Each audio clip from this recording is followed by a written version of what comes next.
다 같이 성경 신약 사도행전 7장을 보겠습니다.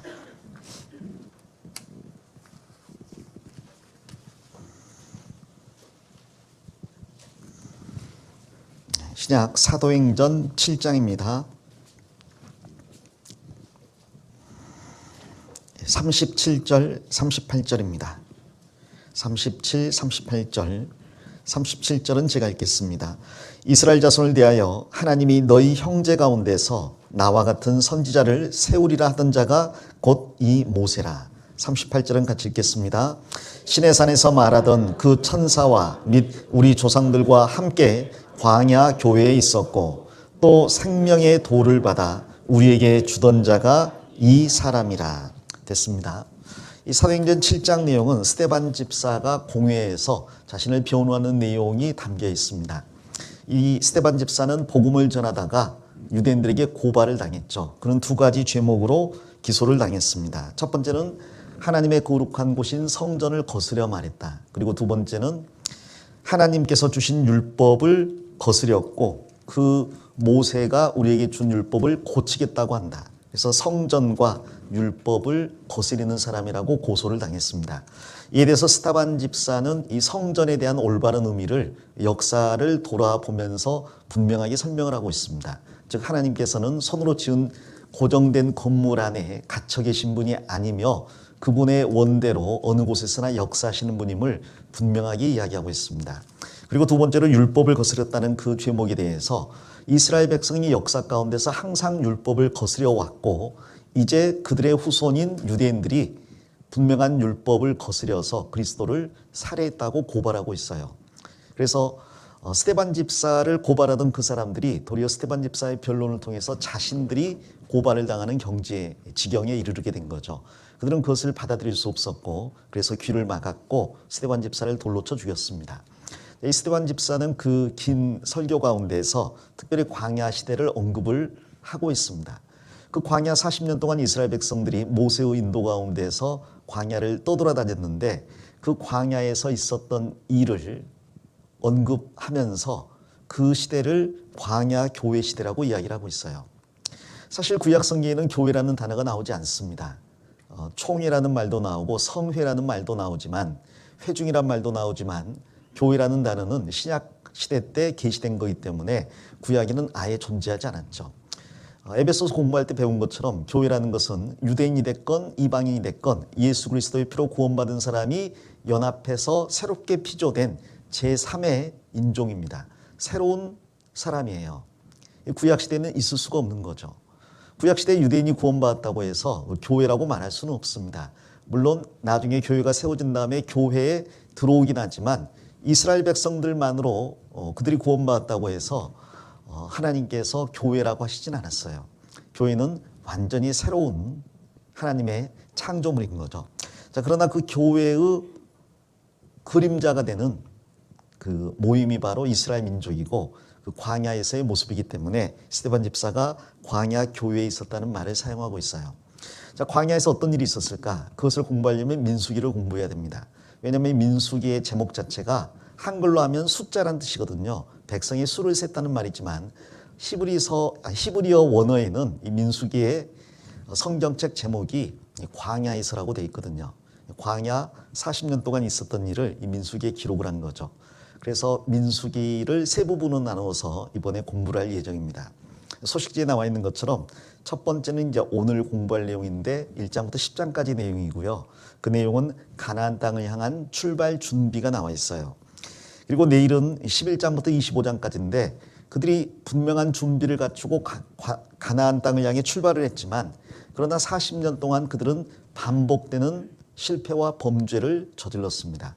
그리고 하나님께서는 그 가운데 그들을 버리지 않으시고 모세의 중보기도로 인해서 끝까지 그들을 붙잡아 주셨죠. 그들은 반복되는 범죄 가운데서 광야에서 엎드러졌습니다. 매일매일이 장례식이었어요. 60만 명의 장정들이 여호수아와 갈렙 빼고 전부 광야에서 죽었으니 얼마나 많은 사람들이 매일같이 죽어나갔겠습니까? 자, 그러나 그렇게 허무하게 광야에서 죽어나가는 것처럼 보이던 이스라엘 백성이 이제 40년이 차서 가나안 땅 들어가기 직전이 되니까 완전히 새로운 사람으로 바뀌어 있는 것을 성경이 말씀하십니다. 그래서 그 내용이 26장부터 36장까지인데요. 민수기의 또 한 부분을 구성하고 있습니다. 그 내용은 구세대가 완전히 새 세대로 변모했다라는 거죠. 그래서 이 민수기에 나와 있는 이스라엘 백성들의 변화되는 모습을 그리스도인의 신앙생활로 연결지어서 생각할 수 있다는 거죠.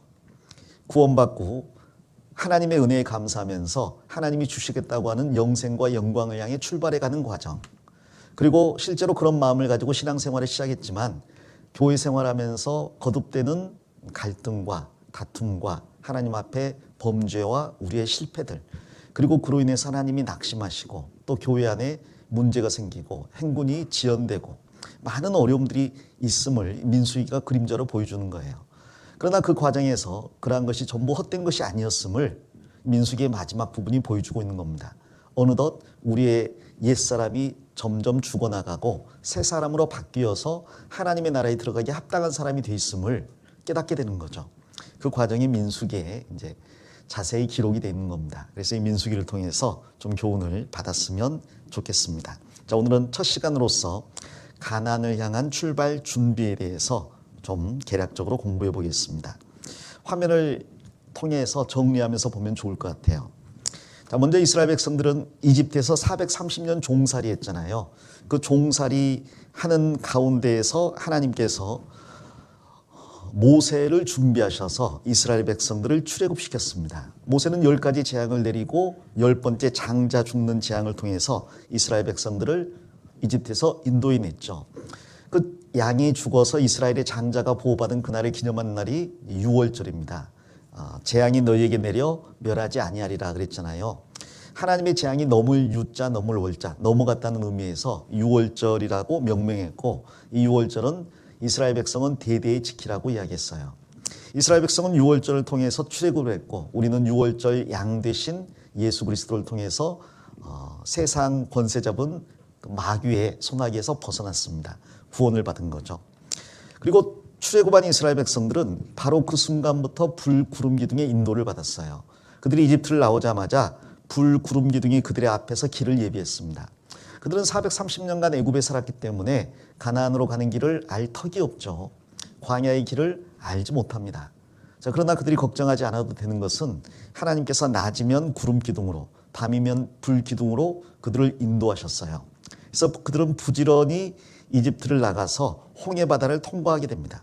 이 홍해를 통과하고 나서 애굽에 뒤쫓던 모든 백성들, 바로와 그 병거들이 전부 홍해에 수장되었을 때 비로소 모세와 그의 누이 미리암이 찬송을 하거든요. 그래서 성경에 보면 첫 찬송이 출애굽기 15장이 나와요. 즉 구원받은 사람만이 찬송을 할 수 있다는 것을 이 성경 출애굽기 15장이 말씀하고 있는 거죠. 그리고 그 찬송을 하고 난 다음 바로 가나안 땅으로 출발한 게 아니라 시내산으로 출발을 했어요. 하나님께서는 그들을 가나안 땅으로 인도하시겠다고 했는데 왜 그들을 가나안 땅으로 인도하지 않고 시내산으로 인도하셨느냐? 그 이유가 있습니다. 하나님께서 이스라엘 백성들을 구원하신 것은 단지 그들에게 종살이에서 해방되어 자유인이 되라고 하는 게 아니에요. 구원해놓고 너희들 하고 싶은 대로 마음대로 살아라가 아닙니다. 우리에게 자유를 주시기 위해서지만 진정한 자유는 진리를 알지니 진리가 너희를 자유케 하리라. 진리 안에서의 자유거든요. 그리고 그 진리는 하나님의 말씀이기 때문에 참된 자유를 주기 위해서 하나님은 먼저 그들에게 율법을 주셨어요. 율법을 통해서 그들은 많은 것을 알게 됐습니다. 먼저는 하나님이 너무나 거룩하신 분이라는 걸 알게 됐고, 두 번째로 자신들이 너무나 큰 죄인이라는 걸 알게 됐고, 그래서 자신들이 하나님과 도저히 상종할 수 없다는 걸 알게 됐어요. 근데 그 율법을 주신 다음에 하나님이 놀라운 말씀하셨는데, 율법을 주신 다음에 곧바로 하나님께서 내가 너희들 가운데 거하겠다고 말씀하셨습니다. 이스라엘 백성은 큰 문제가 생겼어요. 율법을 보니까 도저히 죄인인 인간은 하나님과 함께 할 수 없거든요. 그래서 하나님이 멀리 떨어져 계시면 좋겠는데 하나님께서 이스라엘 백성 가운데 직접 거하시겠다고 말씀하는 겁니다. 내가 이렇게 거룩한 존재다라고 선포하신 다음에 그런 내가 죄인인 너희들 가운데 거하겠다라고 말씀하시는 거예요. 그리고 말씀하시는 게 이 율법을 어기는 자는 사형이라는 거죠. 그 말은 다 죽이겠다는 말입니다. 이건 무서운 말이잖아요. 하나님이 거룩하시면 우리에게서 멀리 떠나 계셔야지 왜 거룩하신 하나님이 우리 가운데 거하시려고 합니까? 그런데 하나님께서 바로 율법을 주신 이후에 주신 게 성막에 관한 법이에요. 거룩하신 하나님이 백성들 가운데 거할 수 있는 이유가 뭐냐? 짐승이 피를 흘려 죄인들 대신 죽었다는 거죠. 그 피 흘리는 장소, 인간의 죄가 해결되고 하나님의 거룩하심이 충족되는 장소가 바로 성막이에요. 그래서 성막에 관한 법을 주시고 바로 그 성막을 통해서 이스라엘 백성들을 만나 주시겠다고 말씀하시는 겁니다. 그래서 성막의 다른 이름이 회막이에요. 회자가 만난다는 뜻이거든요. 미팅입니다. 미팅. 그래서 미팅, 텐트, 회막이라고도 이야기합니다. 이 성막이 아닌 곳에서 하나님이 이스라엘 백성들을 만날 수는 없는 거죠. 그래서 출애굽기는 이 성막을 만드는 것으로 끝이 납니다. 물론 이 성막은 예수 그리스도에 대한 가장 완벽한 모형이에요. 그러나 이 성막을 일일이 설명하기에는 너무 시간이 없기 때문에 이건 나중에 기회 되면 공부를 따로 하셔야 될 겁니다. 자, 그리고 성막에서 하나님을 섬기며 이스라엘 백성들을 위해서 기도해 줄 대제사장을 하나님이 선정하셨어요. 아론과 그의 아들들로 딱 규정을 하셨습니다. 이때부터 모세는 이제 제사에 관한 일은 아론에게 위임하게 되는 거죠. 그 내용이 레위기에 자세히 기록되어 있습니다. 이제 레위기에는 인간이 피를 통해서 하나님께 나아갈 수 있음이 자세히 기록되어 있는데 그 기록된 방법이 제사법과 절기들이에요. 인간은 제사가 아니면 하나님께 나아갈 수 없다는 거죠. 그리고 그 제사를 드리는 제사장이 반드시 있어야 된다고 이야기하십니다. 물론 이 제사장은 예수 그리스도의 모형이죠. 그리고 제사법도 전부 예수 그리스도의 제사의 참제사의 모형이 되는 겁니다. 자, 레위기에 5가지 제사가 나와 있는데 무슨 제사인지 다 아시죠? 제일 먼저 나와 있는 제사는 레위기 1장에 다 아시는데 제가 바로 말씀드리겠습니다. 첫째가 번제예요. 번제. 이 번제는 동물을 잡아서 완전히 태워서 하나님께 드리는 제사입니다. 모든 제사는 이제 동물이 죽는다면 머리를 자르게 돼 있어요. 이 번제에서도 그게 양이 됐건 소가 됐건 염소가 됐건 비둘기가 됐건 전부 머리를 자르고 가죽을 벗기고 안에 내장을 전부 깨끗이 씻고 그 다음에 각을 떠서 번제로 하나님께 드리라고 했거든요. 완전히 불태워서 드리는 겁니다. 자, 이 번제는 자원 제사라고 했습니다. 이건 의무가 아니에요. 누구든지 하나님께 제사를 드리고 싶은 마음이 생기거든 이렇게 제사를 드리라는 겁니다. 그러니까 출애굽기가 없으면 레위기가 이해가 될 수가 없어요. 아니 내가 왜 우리 집에 있는 비싼 황소를 하나님께 드려야 됩니까? 출애굽했기 때문에 하나님께 무언가를 드릴 수가 있게 되는 거죠. 두 번째가 소제인데 이것은 피가 없는 유일한 제사예요. 곡물 가루로 하나님께 제사를 드리는 거죠. 이것은 하나님 앞에서 성결한 삶을 이야기하는 겁니다. 그 다음에 화목 제사가 있는데 번제가 완전한 헌신이고 소제가 하나님 앞에 성결한 삶이라면 화목 제사는 그러한 삶의 결과로서 하나님과 화목된 사람이 이웃과 화목돼야 될 걸 이야기합니다. 그래서 화목 제사에서는 고기를 전부 태워드리지 않고 남겨서 그 제사를 드리는 사람들과 또 이웃과 함께 나누어 먹어요. 그러니까 화목하려면 역시나 예나 지금이나 뭔가 먹어야 돼요. 많이 먹어야 먹으면서 그 화평이 이루어지고 교제가 이루어지는 거죠. 이 번제, 소제, 화목제는 자원제입니다. 자기가 드리고 싶다면 드리는 거예요. 정말 하나님께 받은 은혜가 크다는 걸 아는 사람은 이 제사를 자주 드리고 싶겠죠. 내가 하나님께 받은 은혜가 적다고 생각하는 사람은 자원해서 드리라고 하니까 안 드려도 되겠지라고 생각하는 겁니다. 그래서 이것은 각 사람마다 드리고의 빈도가 차이가 생길 수 있습니다. 자, 그러나 2가지 제사가 더 있는데 속죄제와 속건제가 있어요. 둘 다 죄를 지었을 때 하나님 앞에 드리는 제사입니다. 속죄제는 죄에 대한 헌물이에요. 속건제도 똑같은 죄에 대한 헌물인데 하나님의 법을 어겼을 때 그 도덕적인 죄라기보다 그 외에 하나님의 법을 어겼을 때 하나님 앞에 죄를 용서받기 위해서 의무적으로 드려야 되는 제사입니다. 이 5가지 제사의 공통점은 인간은 하나님 앞에 나아갈 때 짐승의 피를 의지해야 된다는 거죠. 그리고 이 제사의 방법이 4가지가 있는데 그것도 아마 아실 거예요. 화제, 거제, 요제, 전제가 있습니다. 화제라는 것은 완전히 불로 태워서 제가 되게 하는 거고요. 거제는 들거자를 썼거든요. 그래서 하나님께 들어서 제사로 드리고 그 제물을 태우지는 않습니다. 왜? 그 제물을 제사장이 먹거나 백성들 중에 제사 드린 사람이 먹어야 되기 때문에 그것을 그냥 들어서 하나님께 드리고 그 다음 내려서 제사장이 자기 몫으로 취하거나 아니면 제사 드린 사람이 이제 나누어 먹는 거죠. 요제는 이제 흔들어서 드리는 겁니다. 이것도 태워서 없애는 게 아니라 이 빵 같은 것을, 떡 같은 것을 들어서 흔들어 가지고 제사로 드리고 그다음 그것을 먹는 거죠. 자, 그리고 전제가 있는데 전제는 이제 포도주 같은 것을 기존에 있는 제사에 부어 드리는 거예요. 그러니까 전제만 따로 드릴 수는 없고 제사가 있는데 그 위에다가 부어 드리는 제사를 이제 전제라고 합니다. 다른 말로 관제라고 하는데 사도 바울이 빌립보서에서 자기 자신을 관제와 같이 부음이 되고 그랬잖아요. 빌립보 성도들이 믿음의 제물을 드렸는데 바울 사도가 거기에다가 자기의 수고를 조금 얹었어요. 숟가락 얹으려고 한 게 아니라 향기를 더하기 위해서 자기를 관제로 부어드렸다라고 이야기합니다. 자, 그게 이제 4가지 제사예요. 자, 7가지 절기가 있는 것도 아시죠? 이 7가지 절기도 레위기에 나와 있는데 아주 그 중요한 내용입니다. 이 7절기는 예언이에요. 예언. 예수님으로부터 시작해서 역사의 마지막까지 있을 일을 예언으로 그림자로 보여준 거죠. 자, 7절기. 우리는 뭐 추석이라든지 구정 같은 절기가 있는데 이스라엘에는 이 7절기가 있어요. 유월절, 무교절, 초실절 혹은 초곡절이라고도 합니다. 그리고 오순절, 나팔절, 속죄절, 초막절. 이 중에서 파란색으로 기록된 4가지 절기는 이미 지나간 4가지 사건의 그림자예요. 빨간색으로 표현된 3가지는 아직 이루어지지 않은, 그러나 반드시 이루어질 3가지 일의 그림자가 되는 거죠. 이게 유월절은 예수님이 십자가에 죽으실 것에 대한 그림자입니다. 좀 전에 양이 죽어서 이스라엘 백성들이 출애굽했다고 그랬잖아요.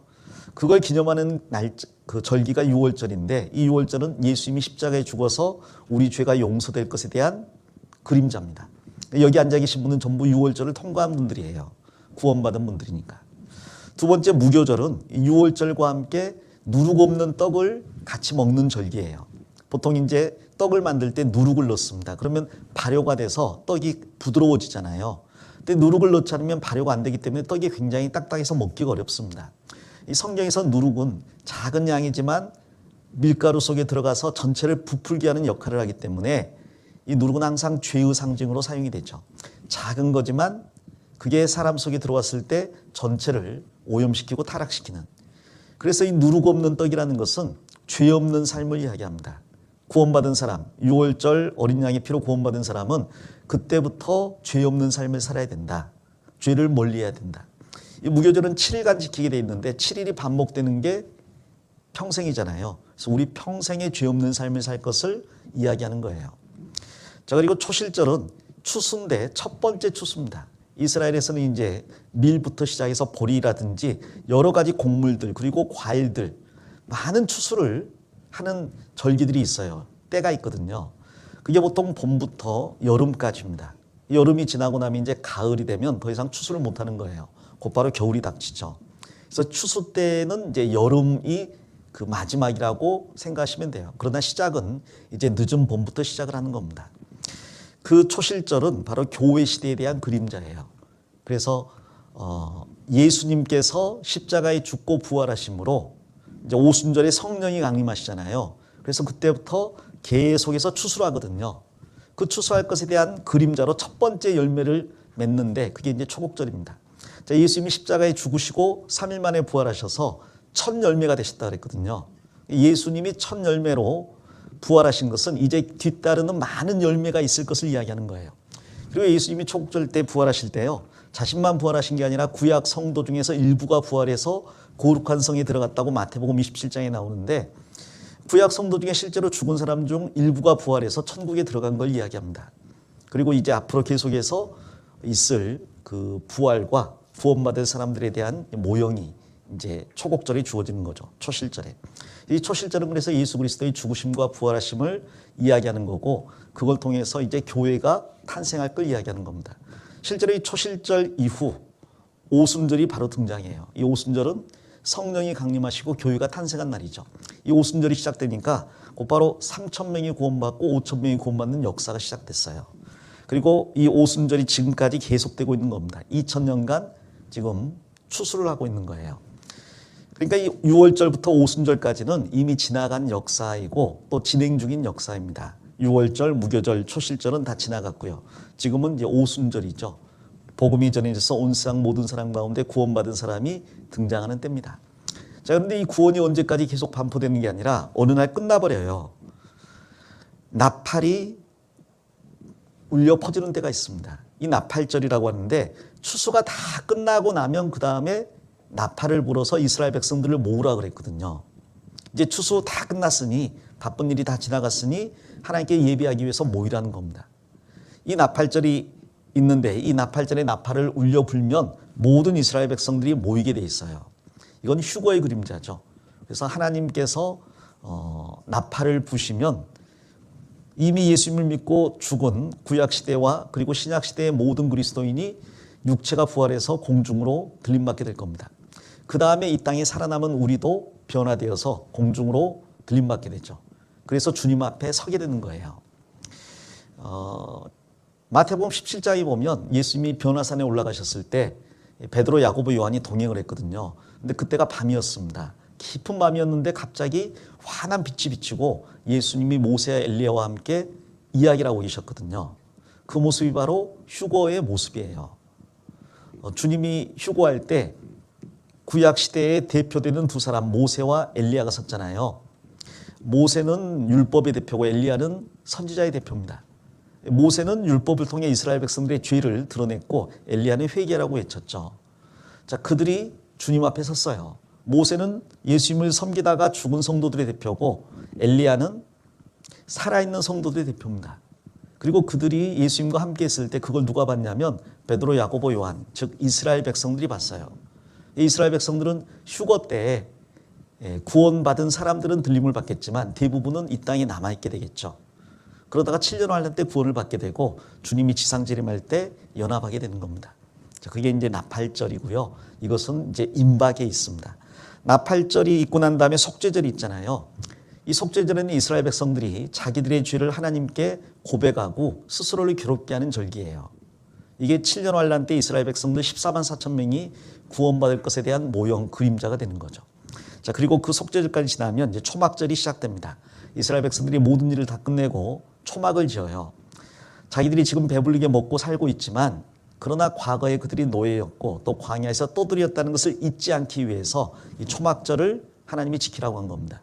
이것은 천년왕국의 그림자예요.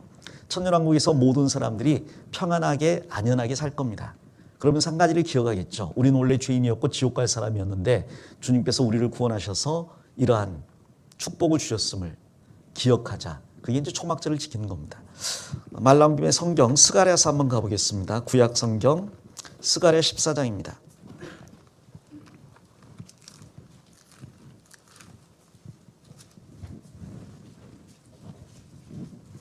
혹시 선풍기가 있나요?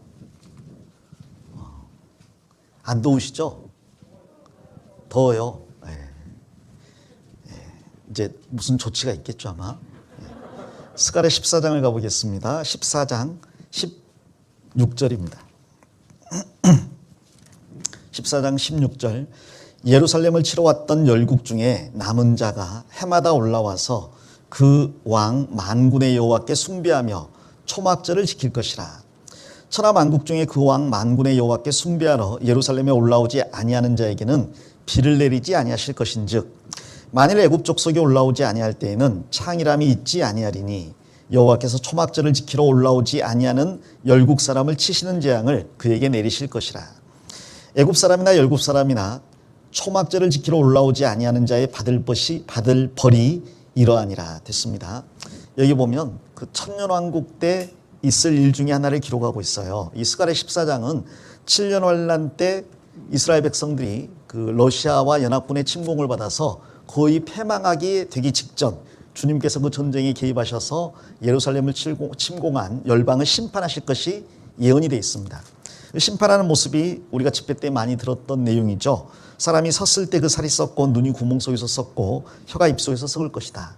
그들이 서로를 칠 것이고 또 이스라엘 백성들도 힘을 내서 그 침략한 열방을 칠 것이다. 자, 그래서 전쟁이 극적으로 이스라엘의 승리로 끝나는 거죠. 자, 이스라엘이 승리로 끝나고 주님은 지상재림하셔서 이스라엘 중심으로 천년왕국을 이제 세우실 거예요. 자, 그런데 그때 천년왕국에 누가 들어가느냐? 첫 번째로 이스라엘 백성들 중에서 3분의 1 정도가 육체가 살아가지고 보호를 받다가 천년왕국에 들어간다 그랬거든요. 이 3분의 1은 14만 4천 명과는 별개의 3분의 1이에요. 이 14만 4천 명은 전부 7년 환란 기간에 순교를 당합니다. 그들은 다 죽고요. 천년왕국 때 부활하게 되는 거죠. 자, 그러나 순교를 당하지 않지만 적그리스도를 피해서 도망가는 이스라엘 백성들이 있어요. 근데 이들이 3분의 1 정도가 되는데 그들이 감람산이 좌우로 갈라져서 동서로 갈라져서 그 안에서 특별한 보호를 받는다 그랬습니다.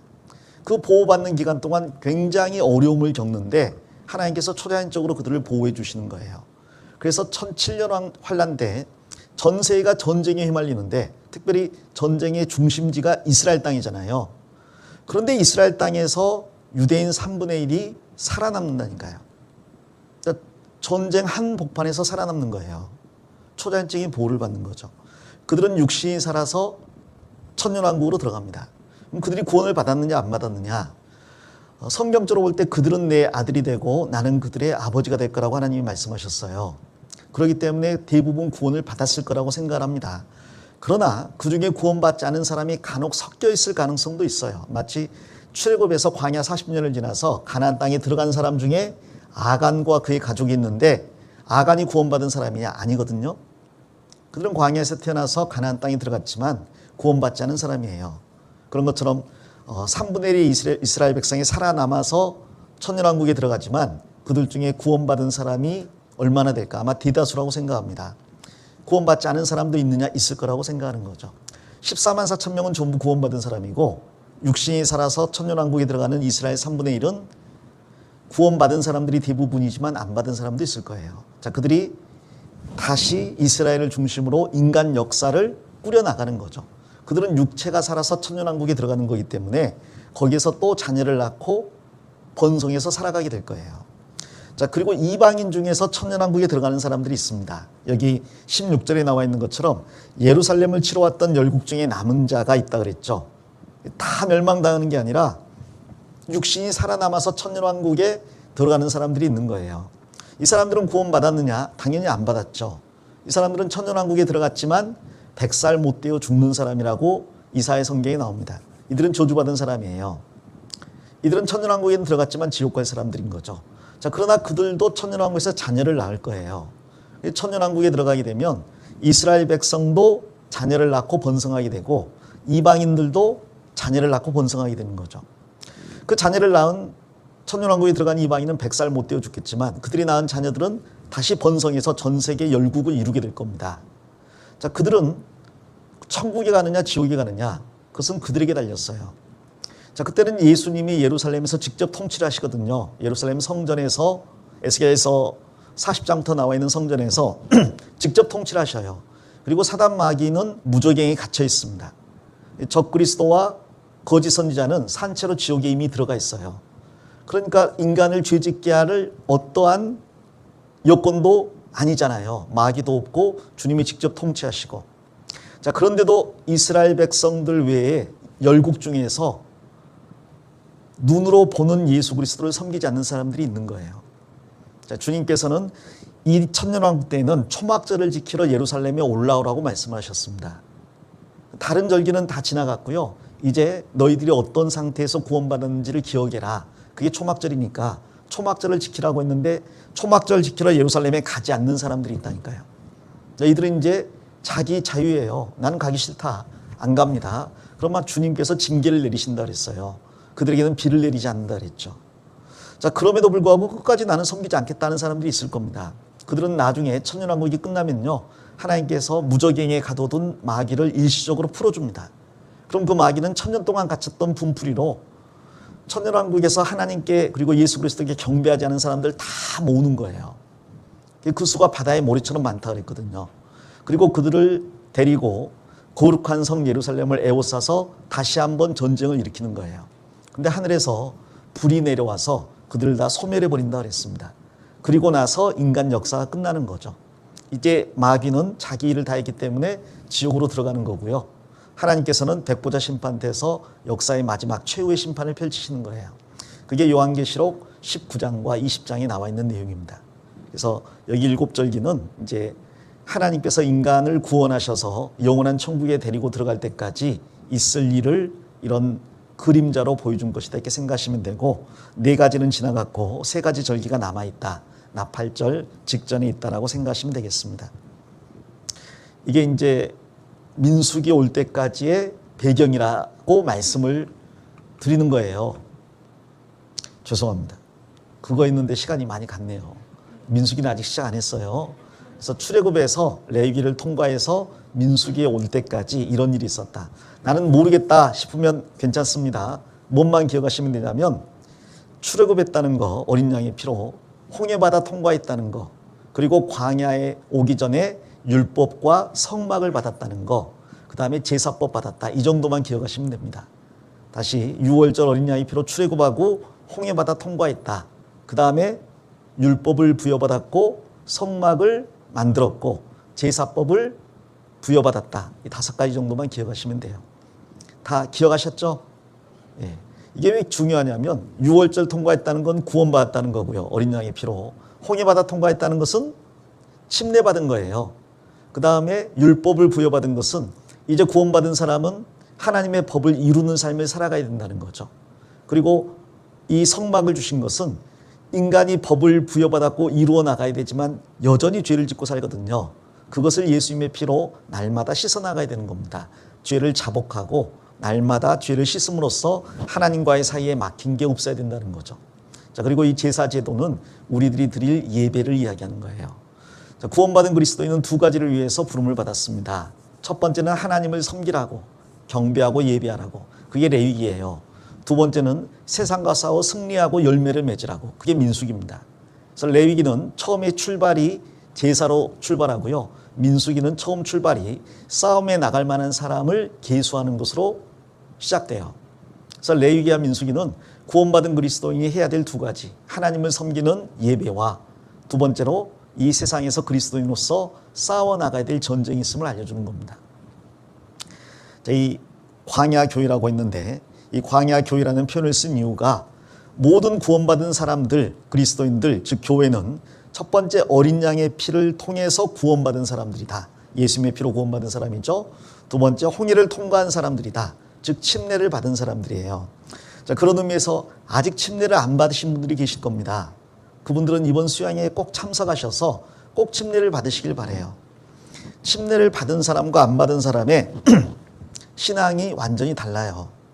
그게 뭐 다르겠습니까? 어차피 형식 아닙니까? 아닙니다. 주님께서 명령하신 예식이지 형식이 아니에요.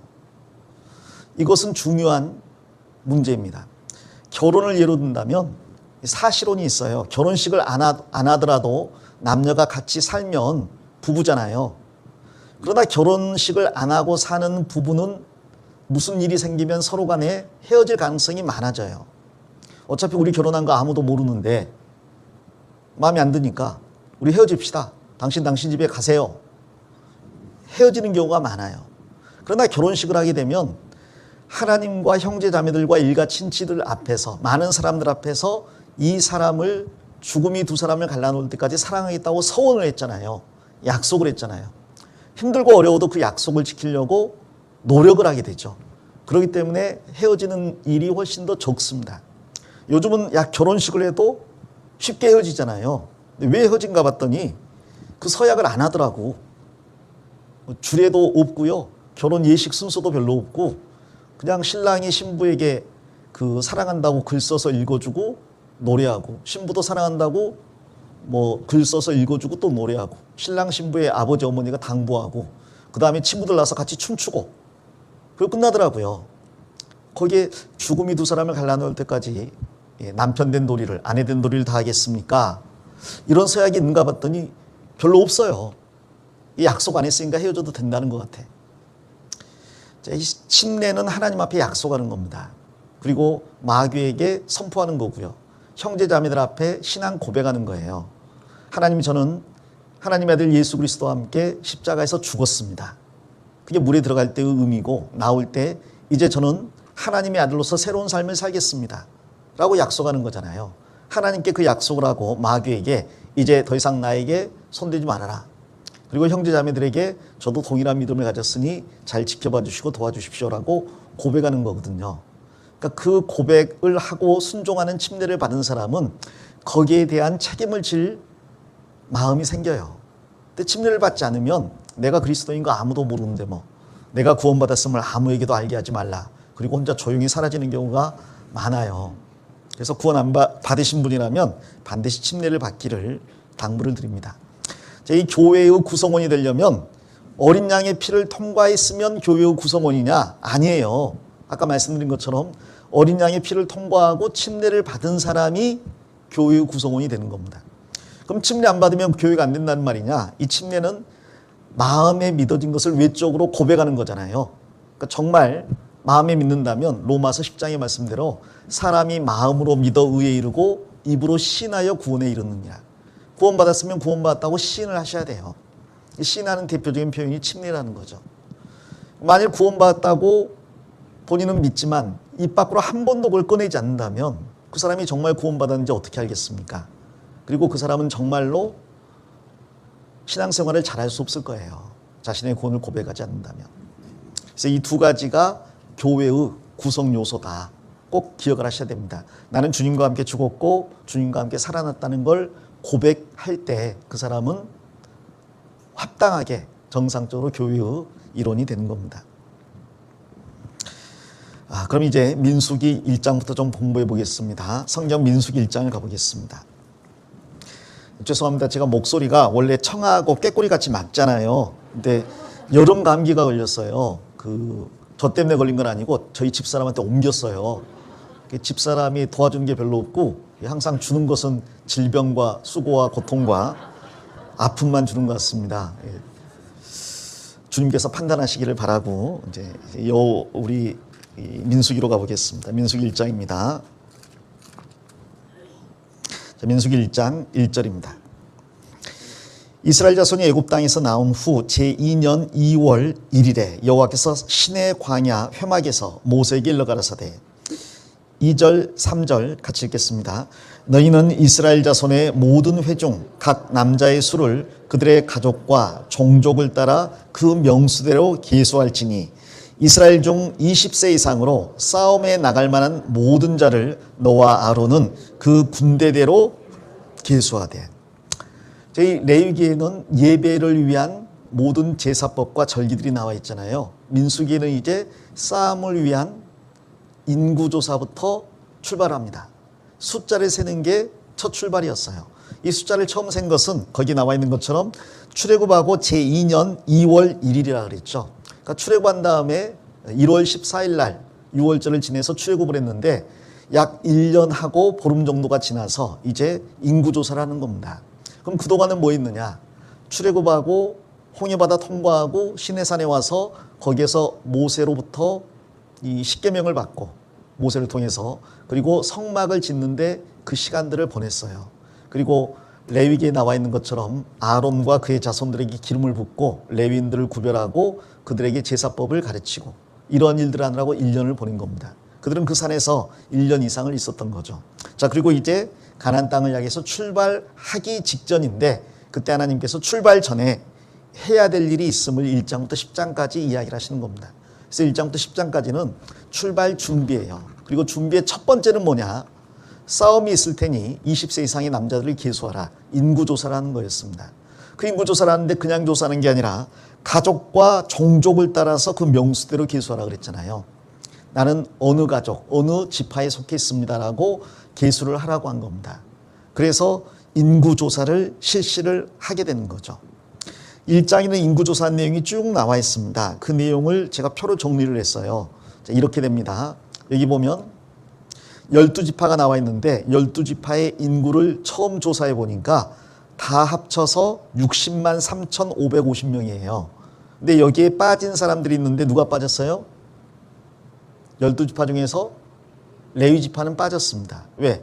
레위지파는 이제 하나님을 섬기는 쪽으로 구별됐기 때문에 12지파에서 하나님이 분리를 시켰어요. 그럼 11지파가 되잖아요. 그런데 요셉의 두 아들 에브라임과 므낫세가 각각 한 지파씩을 차지하기 때문에 요셉 지파 대신 에브라임 지파, 므낫세 지파, 그래서 12지파가 되는 거죠.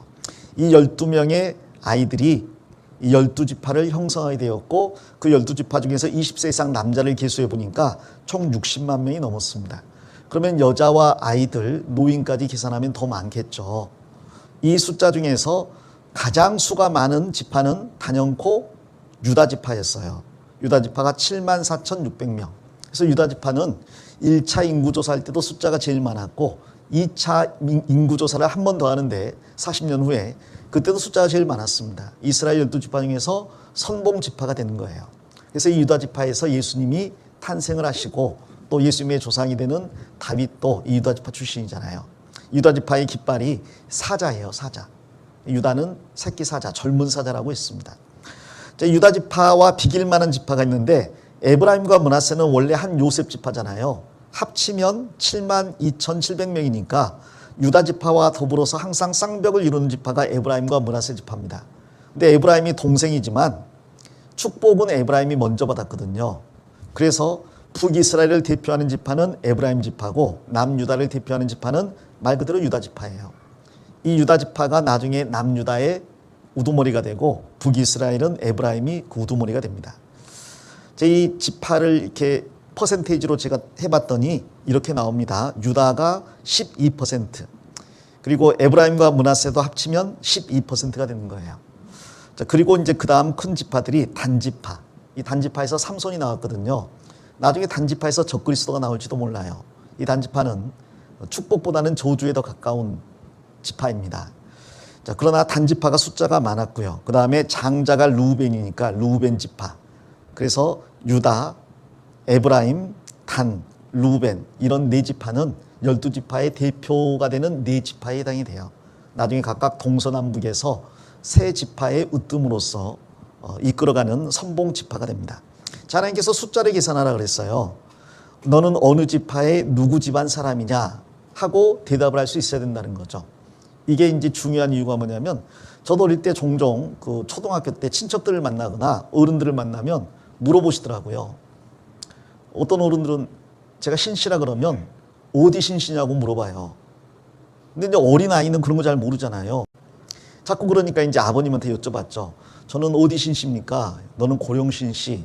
그래서 다음에 이제 어른들이 물어보면 예, 저는 고령 신씨입니다. 그랬더니 무슨 판이에요?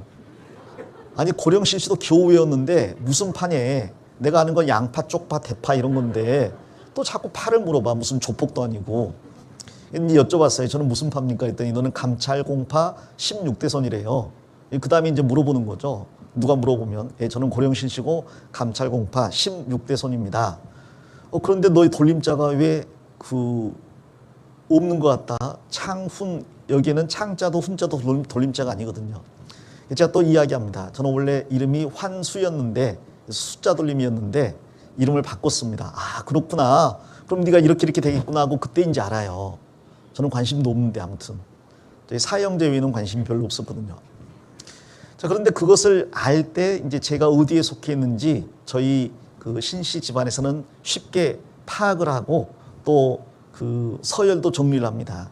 학렬이 이 정도 되는구나 이걸 알잖아요. 그래서 뭐 내가 너희 삼촌뻘이다, 뭐 할아버지뻘이다 이렇게 이야기하잖아요. 이 이스라엘 12지파도 자기가 어느 지파 누구 집안에 속해 있는 누구의 몇째 아들이라는 것을 이야기할 수 있어야 됩니다. 자기들이 자기소개할 때 항상 무슨 지파에 누구 집안에 누구의 손자 누구의 아들 누구라고 이야기하잖아요. 그 이름이 그렇게 나오지 않는다 그러면 이 사람은 유대인이 아닐 가능성이 있는 거예요. 그리고 유대인이 아니라면 언약의 백성에서 배제가 될 수 있는 겁니다. 실제로 이스라엘 백성들이 그 바벨론에 70년 포로로 잡혀갔다가 70년 만에 돌아왔어요. 근데 제일 많이 돌아온 사람들이 누구냐? 단연코 제사장들입니다. 왜? 바벨론에서는 별 볼 일 없는 사람이지만 이스라엘에 오면 제사장은 백성의 어른이고 가장 존경받는 사람이고 11조 받아먹고 살 수 있잖아요. 그러니까 다 돌아온 거예요. 근데 다 돌아왔는데 나중에 돌아온 사람들이 인구조사를 일일이 하거든요. 근데 그중에서 자기의 족보를 말할 수 없는 사람 혹은 확인을 할 수 없는 사람은 전부 제사장 직분에서 보류를 시켰어요. 너는 그 제사장 직분을 수행할 수 없다는 거죠. 여기에 속해 있어야 되는 겁니다. 지금도 이제 중동 쪽에 가면 이런 식으로 자기 소개하는 데가 많아요. 제가 파키스탄 오래 다녔다 그랬잖아요. 파키스탄 가면 그분들도 자기를 소개할 때 누구의 손자, 누구의 아들, 누구라고 이야기를 합니다. 심지어 이제 계약서를 쓸 때에도 우리는 공인중개사가 도장 찍고 쌍방간에 도장을 찍잖아요. 근데 거기에는 공인중개사는 없고요. 증인이 2명이 있어요. 그래서 매매 당사자가 있습니다. 나 누구의 아들, 누구의 손자, 누구는 누구의 아들, 누구의 손자, 누구로부터 이 땅을 얼마에 매입합니다 하고 증서를 쓰면 밑에 또 증인 2명이 사인을 해요.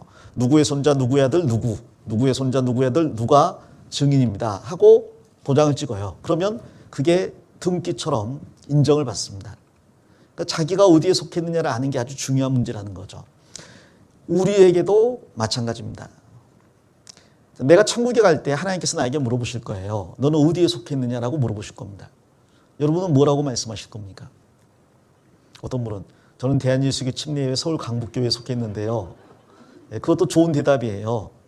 그러나 우리는 어디서 나왔어요? 우리는 전부 예수 그리스도로부터 나왔습니다.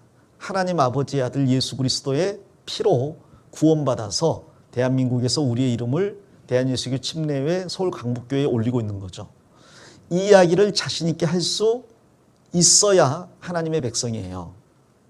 자, 어떤 분은요, 구원 받으셨습니까? 하고 물어보면 우물쭈물하는 경우가 있어요. 예, 받았습니다 라고 확실하게 말씀하셔야 되는데 그 말을 잘 못합니다. 어떤 분은 받았습니다라고 이야기하면 그럼 어떻게 받았습니까? 라고 물어보면 예수님의 피로 내 죄를 다 용서받았습니다 하고 속신하게 말해주면 좋겠는데 아무리 이야기해도 예수님이 안 나오고 피가 안 나와요. 그냥 어떤 교회 나오고 목사님 나오고 열심 나오고 뭐 주일 성수한 거 나오고 뭐 헌금한 거 나오고 집사 권사 이야기 나오고. 자, 그러면 이 복에서 빠지는 사람이 될 겁니다. 우리 모든 사람은 분명하게 말할 수 있어야 돼요. 저는 예수 그리스도로부터 났습니다. 저는 지금 어디에 속해 있습니다. 주님의 몸된 교회, 말 그대로 대한예수 침례회 서울 강북교회에 몇 구역에 속해 있습니다. 이렇게 말할 수 있어야 될 겁니다. 종종 다른 지역교회에서 전화를 받아요. 어떤 일이세요, 목사님? 혹시 서울 강북교회에 이러이러한 자매님 계신가요? 제가 온 지 얼마 안 돼서 잠깐만요. 수첩을 뒤져볼게요. 없어요. 여기 수첩에는 없네요. 작년도 거 한번 찾아보실래요? 작년이나 재작년이나 올해나 비슷한 것 같은데요. 옛날 거 한번 뒤져보세요. 제가 여쭤보겠습니다 하고 물어봐요. 그러면 예전부터 있었던 분들 중에서 대답을 해줍니다. 그분 못 들어봤는데요. 본인은 분명히 서울 강북교회라고 소개를 하셨나 봐요. 그런데 저희한테 확인해 보면 명단이 없어요. 형제나 자매로 받아들여야 될까? 그쪽에서도 고민을 합니다. 똑같은 이야기입니다. 내가 어디에 속해 있다라고 분명하게 말할 수 있어야 되는데 그럴 수 없는 사람이라면 내가 정말 하나님의 가족 안에 들어가 있는지 다시 생각해 보셔야죠. 교회당에 나온다고 해서 전부 성도는 아니에요. 내가 예수 그리스도의 피로 구원받고 어떤 주님의 몸된 교회 안에 어떤 구역에서 있다라고 말할 수 있어야 되잖아요. 전국의 저희 모든 교회는 다 구역이 있습니다. 그 안에서 소속되어서 자기의 역할을 하게 돼 있어요. 아주 간단하게 신분을 확인할 수 있는 길이 있는 거잖아요. 네, 그분은 저희 서울 강북교회의 1교구 2구역에서 봉사하던 분인데 아마 작년에 그리 이사하신 것 같습니다. 우리가 함께 열심히 교제했었습니다. 믿을 만한 분입니다. 1분도 이야기 안 해도요. 아, 그래요? 알겠습니다. 끝나요. 뭐 다른 회사처럼요. 이력서, 주민등록증, 뭐 신원증명서 필요 없습니다. 그냥 저희 구역에서 봉사하시던 분입니다. 그 한마디로 끝나는 거예요. 당신은 누굽니까? 예, 저는 레이지파에 속해 있는 아무개의 손자 아무개의 아들 누굽니다. 그걸로 끝나는 거예요. 우리는 이 안에 우리 이름을 올려야 됩니다. 우리가 이 안에 있어야 돼요. 성도 수첩에 이름은 빠지더라도요. 하나님의 가족 명단 안에 우리 이름이 들어가 있어야 됩니다. 하나님은 이 이스라엘 12지파의 숫자 하나하나를 다 기수하셨어요. 한 명도 빼지 않으셨습니다. 그 하나님은 구원받은 성도들의 숫자 하나하나를 다 세십니다. 그리고 그 이름을 생명책에 기록하시죠. 나중에 그 이름에 그 책에 내 이름이 빠지면 얼마나 큰 충격이에요. 첫 출발은 숫자 세는 것, 자기의 소속을 분명히 하는 것도 출발이에요. 전체 어디를 가든지 다 그렇습니다. 군대 가면 제일 먼저 하는 게요. 군번 부여받기 전부터 숫자 세는 거예요. 안전번호 하나, 둘, 셋, 넷, 다섯 해서 딱 10. 그럼 다음날 아침에도 10명이어야 되고 다음날 저녁에도 10명이어야 돼요. 그 숫자에서 늘어나거나 빠지면 안 되는 겁니다. 모든 일의 출발은 여기서 출발하는 거예요. 어떤 분은 그래요. 왜 구역에서 자꾸 구역장이 인원 파악하냐고. 또 어떤 분은 왜 자꾸 교회 전체 숫자 파악하냐고. 하나님이 처음부터 그렇게 하셨어요. 숫자 세라 그랬거든요. 한 명도 이뤄지기를 원치 않기 때문에 그 모든 숫자를 파악하고 있는 게 중요한 겁니다. 우리도 숫자를 파악을 해야죠. 사실 숫자가 많냐 적냐가 중요한 게 아니라 숫자가 파악이 되어 있느냐가 중요한 거예요. 많으면 많은 대로, 적으면 적은 대로 주님께서 받으십니다. 그런데 아예 숫자가 파악이 안 되어 있다면 첫 출발부터 잘못된 거죠. 학예 수양에도 그래서 저희가 숫자 파악을 합니다. 그걸 가지고 어떤 다른 용도로 쓰기 위해서가 아니라 가장 기본적인 출발이기 때문에. 그래서 인구 조사를 했다는 것을 좀 기억을 하셔야 되겠어요. 나는 이스라엘 12지파 안에 속해 있다라고 이스라엘 백성들이 말할 수 있었던 것처럼 우리도 주님 안에 속해 있다고 말할 수 있어야 되겠습니다. 참고로 12지파 이름을 기억하는 게 좋아요. 우리 자식들 이름도 못 외우는데 이스라엘 사람 12명 이름 어떻게 외울까? 전에 그 이스라엘 남유다의 왕 20명의 이름은 외우는 게 좋다 그랬더니 난 내 아들 이름도 잊어버리는데 자꾸 외국 이름 기억도 안 되는 것을 자꾸 기억하라고 한다고 불평하시더라고요. 그래서 기억해 놓는 게 좋습니다. 한번 정리를 해보겠습니다. 성경에 보면 이스라엘의 집을 세운 레아와 라헬이라는 표현이 있어요. 왜냐하면 이스라엘 지파 전체가 야곱의 아내인 레아와 라헬을 통해서 12명이 태어났잖아요. 물론 그의 종들 실바와 비라를 통해서도 태어났죠. 그러나 종들의 자녀는 주인의 자녀와 동일하게 취급되기 때문에 레아와 라헬이 이스라엘 12지파 조상이 되는 12아들을 낳아서 이스라엘을 집을 세운 여인들로 묘사가 됩니다. 근데 사실 이 레아와 라헬은요, 집 세울 마음은 눈꼽만큼도 없었어요. 어떻게 하면 자식을 더 많이 낳아서 남편의 사랑을 받아볼까? 그 마음밖에 없었는데 그 마음 가지고 아기 낳기 경쟁을 했는데요. 하나님께서 하나님의 택한 사람 야곱과 연결되어 있다는 하나의 이유만으로 그들을 아주 중요한 인물로 만들어버렸어요. 그러니까 레아와 라헬이 야곱을 못 만났으면 정말 별 볼 일 없는 삶을 살다가 이름 남기지 못하고 생을 마감했을 겁니다. 저희 아내도 그랬을 거고. 자꾸 죄송합니다. 1절만 해야 되는데 2절에서 조금 저녁에 걱정이 되기도 하네요. 예전에는 상관이 없었는데 갈수록 포하게지더라고요. 자, 첫 번째 아이가 이름이 뭐예요? 야곱이 레아와 아이를 낳았어요. 첫 번째 아이의 이름은 루벤입니다. 루벤. 그리고 둘째 아들은 레아가 낳았습니까? 라헬이 낳았습니까? 둘째가 또 레아를 통해 태어났어요. 그 아이의 이름이 시므온입니다. 루벤, 시므온. 셋째 아이도 레아를 통해 태어났어요. 그 셋째 아이가 레위예요. 자, 넷째 아이도 레아를 통해 태어났습니다. 그 아이가 바로 유다죠. 그래서 유다는 넷째 아들입니다. 자, 그런데 레아가 네 아들을 낳으면서 바랬던 게 한 가지예요. 이제는 남편이 나를 좀 사랑해 줬으면, 나와 함께 해 줬으면, 내가 이렇게 아이들을 낳아줬으니 나와 동침해 줬으면, 내 장막에 거해 줬으면. 근데 이 야곱은 참 무정하게 자기에게 4명의 아들을 낳아준 레아를 두고 라헬과 계속 같이 거하는 거예요. 그러니까 애들 보려면 레아에게 가요. 레아 보러 온 건 아니에요. 애들 보러 왔어요. 애들 보고 난 다음에는 다시 라헬 보러 라헬의 장막에 들어가는 거예요. 그러면 레아는 자기 젖먹이 애들 안고 라헬 장막 앞에서 왔다 갔다 하는 거죠. 너희 아버지 저기 있다. 봐라. 너희 이모랑 같이 있다. 그 장막에서 얼마나 외롭겠어요. 밖에서. 자, 그런데 장막 안에서 라헬은 또 외롭습니다. 자기 남편이 자기를 사랑하지만 아이가 없잖아요. 아이가 없어서 얼마나 마음에 화가 나는지 한 번은 그런 이야기를 했습니다. 나로 아이를 낳게 하라. 그렇지 않으면 내가 죽겠노라 그랬어요. 라헬이 그 말하니까 야곱이 화가 났잖아요. 아니 내가 하나님이 관데 아이를 낳게 하겠냐고. 무슨 말이에요? 여자는 아무리 남편이 고생해도 만족을 못해.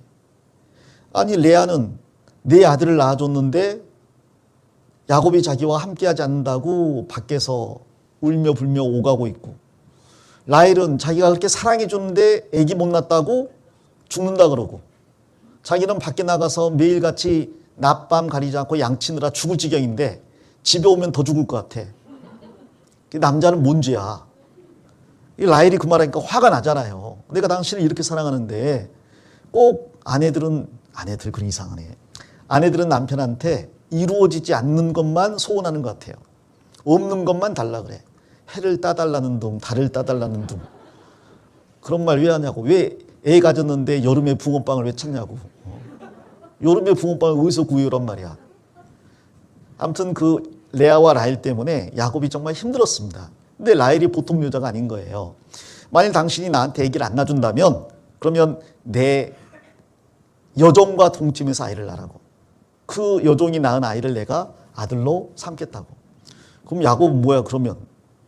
야곱도 취향이란 게 있을 건데 누구하고 동침하라 그러면 동침하고, 나랑 동침하자면 동침하고, 가지 말라면 가지 말고, 뭐 아무나 동침하라고 하면 동침해야 되는 거예요? 뭐 아기 낳는 기계야? 자, 그래도 어쩔 수 없습니다.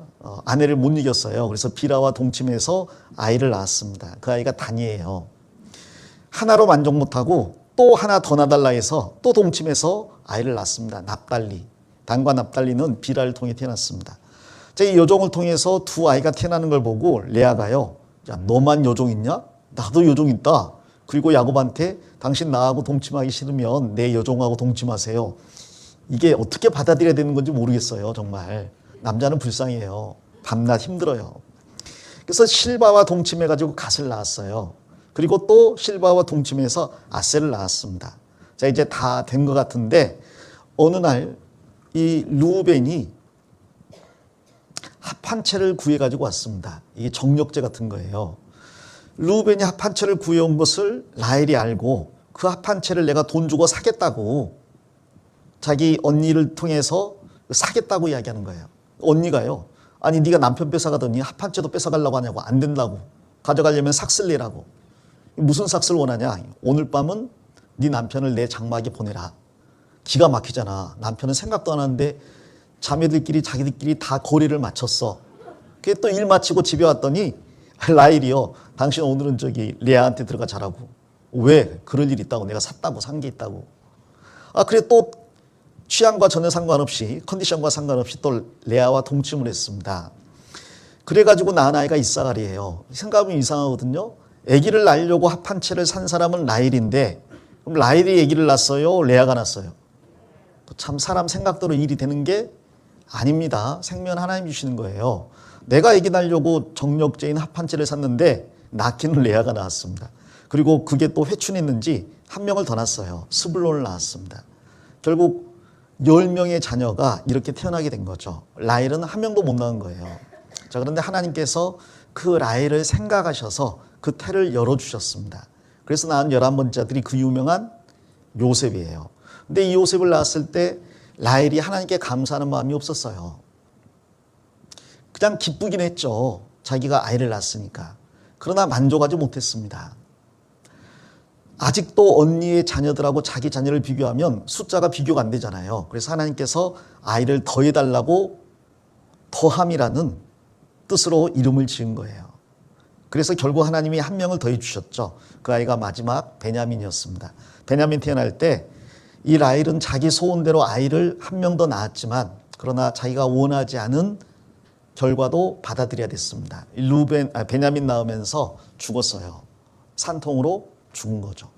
결국 계획은 자기들이 짰지만 자기들의 뜻대로 모든 일이 이루어진 건 아닙니다. 이런 파란 많은 일상 가운데에서 12명의 아들이 태어나서 12지파가 형성이 된 겁니다. 야곱은 끝까지 라헬을 사랑했습니다. 그러나 라헬은 길거리에서 죽었기 때문에 베들레헴 가는 그 길에 돌무더기를 쌓아서 매장할 수밖에 없었어요. 그리고 자기에게 남아있는 레아라는 아내에 정말 자기의 반사상이기 때문에 레아를 보면 자기 모습이 생각나거든요. 속이는 자. 정말 보기도 싫었던 그 아내지만 12명의 아이를 낳고 기르면서 정말 험악한 세월을 보내는 가운데 한 가지를 깨달았습니다. 내 진짜 아내는 레아다. 하나님이 나에게 주신 아내는 레아다. 나는 라헬을 원했지만 하나님께서 주신 아내는 레아인 거예요. 그 저녁의 어두운 밤에 눈이 보이지 않는다는 그 어둠이라는 환경 때문에 내가 어쩔 수 없이 레아와 동침을 했는데 사실은 그게 하나님의 섭리였죠. 내가 원하는 삶을 사는 게 아니라 하나님께서 섭리 가운데 주신 그 삶을 살아가는 게 필요한 겁니다. 그는 레아를 나중에 아내로 인정을 했어요. 그래서 그 레아를 자기가 죽을 때에야 비로소 아내라고 불렀습니다. 그래서 아브라함이 그 아내 사라를, 그리고 이삭이 그 아내 리브가를 막벨라 굴에 매장했고 나도 내 아내 레아를 그 곁에 매장했다고. 이제 나를 그 옆에 묻어달라고 유언을 합니다. 자, 이렇게 12명의 아들이 태어났어요. 그런데 이 아들이 이렇게 태어났는데 이름을 지은 것들은 전부 이제 어머니들 중심으로 이름을 지었거든요. 레아와 라헬이 중심이 돼서 이름을 지었거든요. 그 이름에 뜻들이 있죠. 근데 그 뜻을 잘 연결해 보면 놀라운 섭리가 드러납니다. 여기 보시면 첫째 아들이 르우벤인데 르우벤이라는 이름이요, 보라 아들이다예요. 자기가 남편의 사랑을 못 받고 자기 여동생 라헬이 사랑을 독점하고 있는데 자기가 아들을 낳았어요. 그러니까 자기 남편한테 보세요, 내가 아들 낳았어요, 이 말이에요. 나를 사랑해달란 말이죠. 자, 그런데 그 보라 아들이다, 어디서 들어본 이야기잖아요. 보라, 세상죄를 지고 가는 하나님의 어린 양이로다. 하나님의 아들을 보라예요. 예수 그리스도를 이야기하는 겁니다. 두 번째 아들을 낳았는데 시몬이라 그랬죠. 시몬은 하나님께서 내 기도를 들으셨다는 뜻이에요. 우리는 둘째 아들 시몬, 들으심이라는 이름대로 세상죄를 지고 가는 하나님의 어린 양의 복음을 들어야 됩니다. 자, 그걸 듣고 한 가지 우리가 해야 될 일이 있죠. 레위는 연합이란 뜻인데 내가 이제 새 아들을 낳았으니 내 남편이 나와 연합했으면 좋겠다. 나와 같이 좀 살아줬으면 좋겠다. 우리는 예수님의 아들, 하나님의 아들 예수님의 복음을 듣고 그 복음과 믿음으로 연합해야 됩니다. 예수님과 믿음으로 연합해야 돼요. 레위가 연합이란 뜻인 것처럼 우리는 복음으로 예수님과 연합이 돼야 됩니다. 자, 그럴 때 유다가 찬양이거든요. 넷째 아들을 낳고 나서 하나님을 찬양할지로다 그랬어요. 우리가 어린 양의 복음을 듣고 믿음으로 연합할 때 구원을 받고 하나님을 찬양하게 됩니다. 그러니까 이 내 이름은 구원받고 하나님을 찬양할 때까지의 내용을 이름으로 요약해 놓은 거죠. 자, 다섯째는 이제 단이에요. 라헬이 아이를 낳은 다음에 물론 자기 여종을 통해서 하나님께서 내 억울함을 풀어주셨다고, 심판하셨다고 단이라고 이름을 지었어요. 구원받은 사람은 구원받고 나서 알게 되는 게 있습니다. 내가 받아야 될 심판을 예수님께서 대신 받아주셨구나. 그래서 내 억울함이 풀렸구나. 로마서 5장 내용이죠. 아니, 왜 아담이 죄를 지었는데 내가 죄인 돼야 됩니까? 억울합니다. 하나님이 억울함을 풀어주셔요. 예수님이 너 대신 심판받았으니까 너의 심판도 지나갔다. 아, 그렇군요. 이제 억울함이 풀립니다. 그게 단이에요. 이제 또 라헬이 여종을 통해서 또 아이를 낳았습니다. 이름을 납달리라 지었어요. 내가 언니와 경쟁해서 이겼다 이 말이에요. 그리스도인은 구원받고 난 다음에 그때부터 레슬링이 있습니다. 싸움이 있어요. 씨름이 있습니다. 자기의 육체와 세상과 그리고 마귀와의 싸움이 있다는 거죠. 자, 그리고 또 이 레아의 여종이 아이를 낳았어요. 가시라고 이름을 지었습니다. 복되도다라는 뜻이에요. 거기는 무리, 군대, 교제 그런 뜻이 있습니다. 구원받은 사람이 무리 안에서 교제할 때 그게 복되다는 이야기예요. 자, 그리고 그 다음 또 레아가 여종을 통해 아이를 낳았죠. 그래서 이름을 아셀이라고 지었는데 기쁘다라는 뜻입니다. 우리가 주님 안에서 또 구원받은 무리 안에서 교제할 때 그 결과가 참된 기쁨이 주어지는 거죠. 자, 그러니까 또 이제 그 레아가 아까 이사갈, 즉 합한 채를 팔고 그 값으로 남편과 동침해서 자녀를 낳았잖아요. 그래서 이름을 이사갈이라고 지었어요. 값이란 뜻입니다. 주님께서는 주님의 나라를 위한 봉사자들을 값주고 사셨다. 구원받고 세상과 싸우는 가운데 교제하는 사람, 몸된 교회 안에 교제하는 사람은 주님이 이제 봉사라고 부릅니다. 내가 왜 봉사를 해야 됩니까? 너는 예수님이 피값 주고 산 사람이다. 이제는 자유인이지만 자기 의지로 주님을 섬겨야 된다. 뚫린 귀 아시죠? 자발적으로 주님을 섬기는 종. 자, 그게 봉사자들이에요. 그래서 봉사는 언제 하는 거냐면 구원받고 세상과 싸워서 승리하는 가운데 몸된 교회 가운데 교제하면서 기쁨을 누리는 사람. 그 사람이 주님께서 주신 기쁨에 대한 보답으로 이제 봉사를 시작하게 되는 겁니다. 자, 그리고 스불론이라고 또 아이를 여섯 번째 아이를 낳아서 레아가 이름을 지었는데 거함이란 뜻이죠.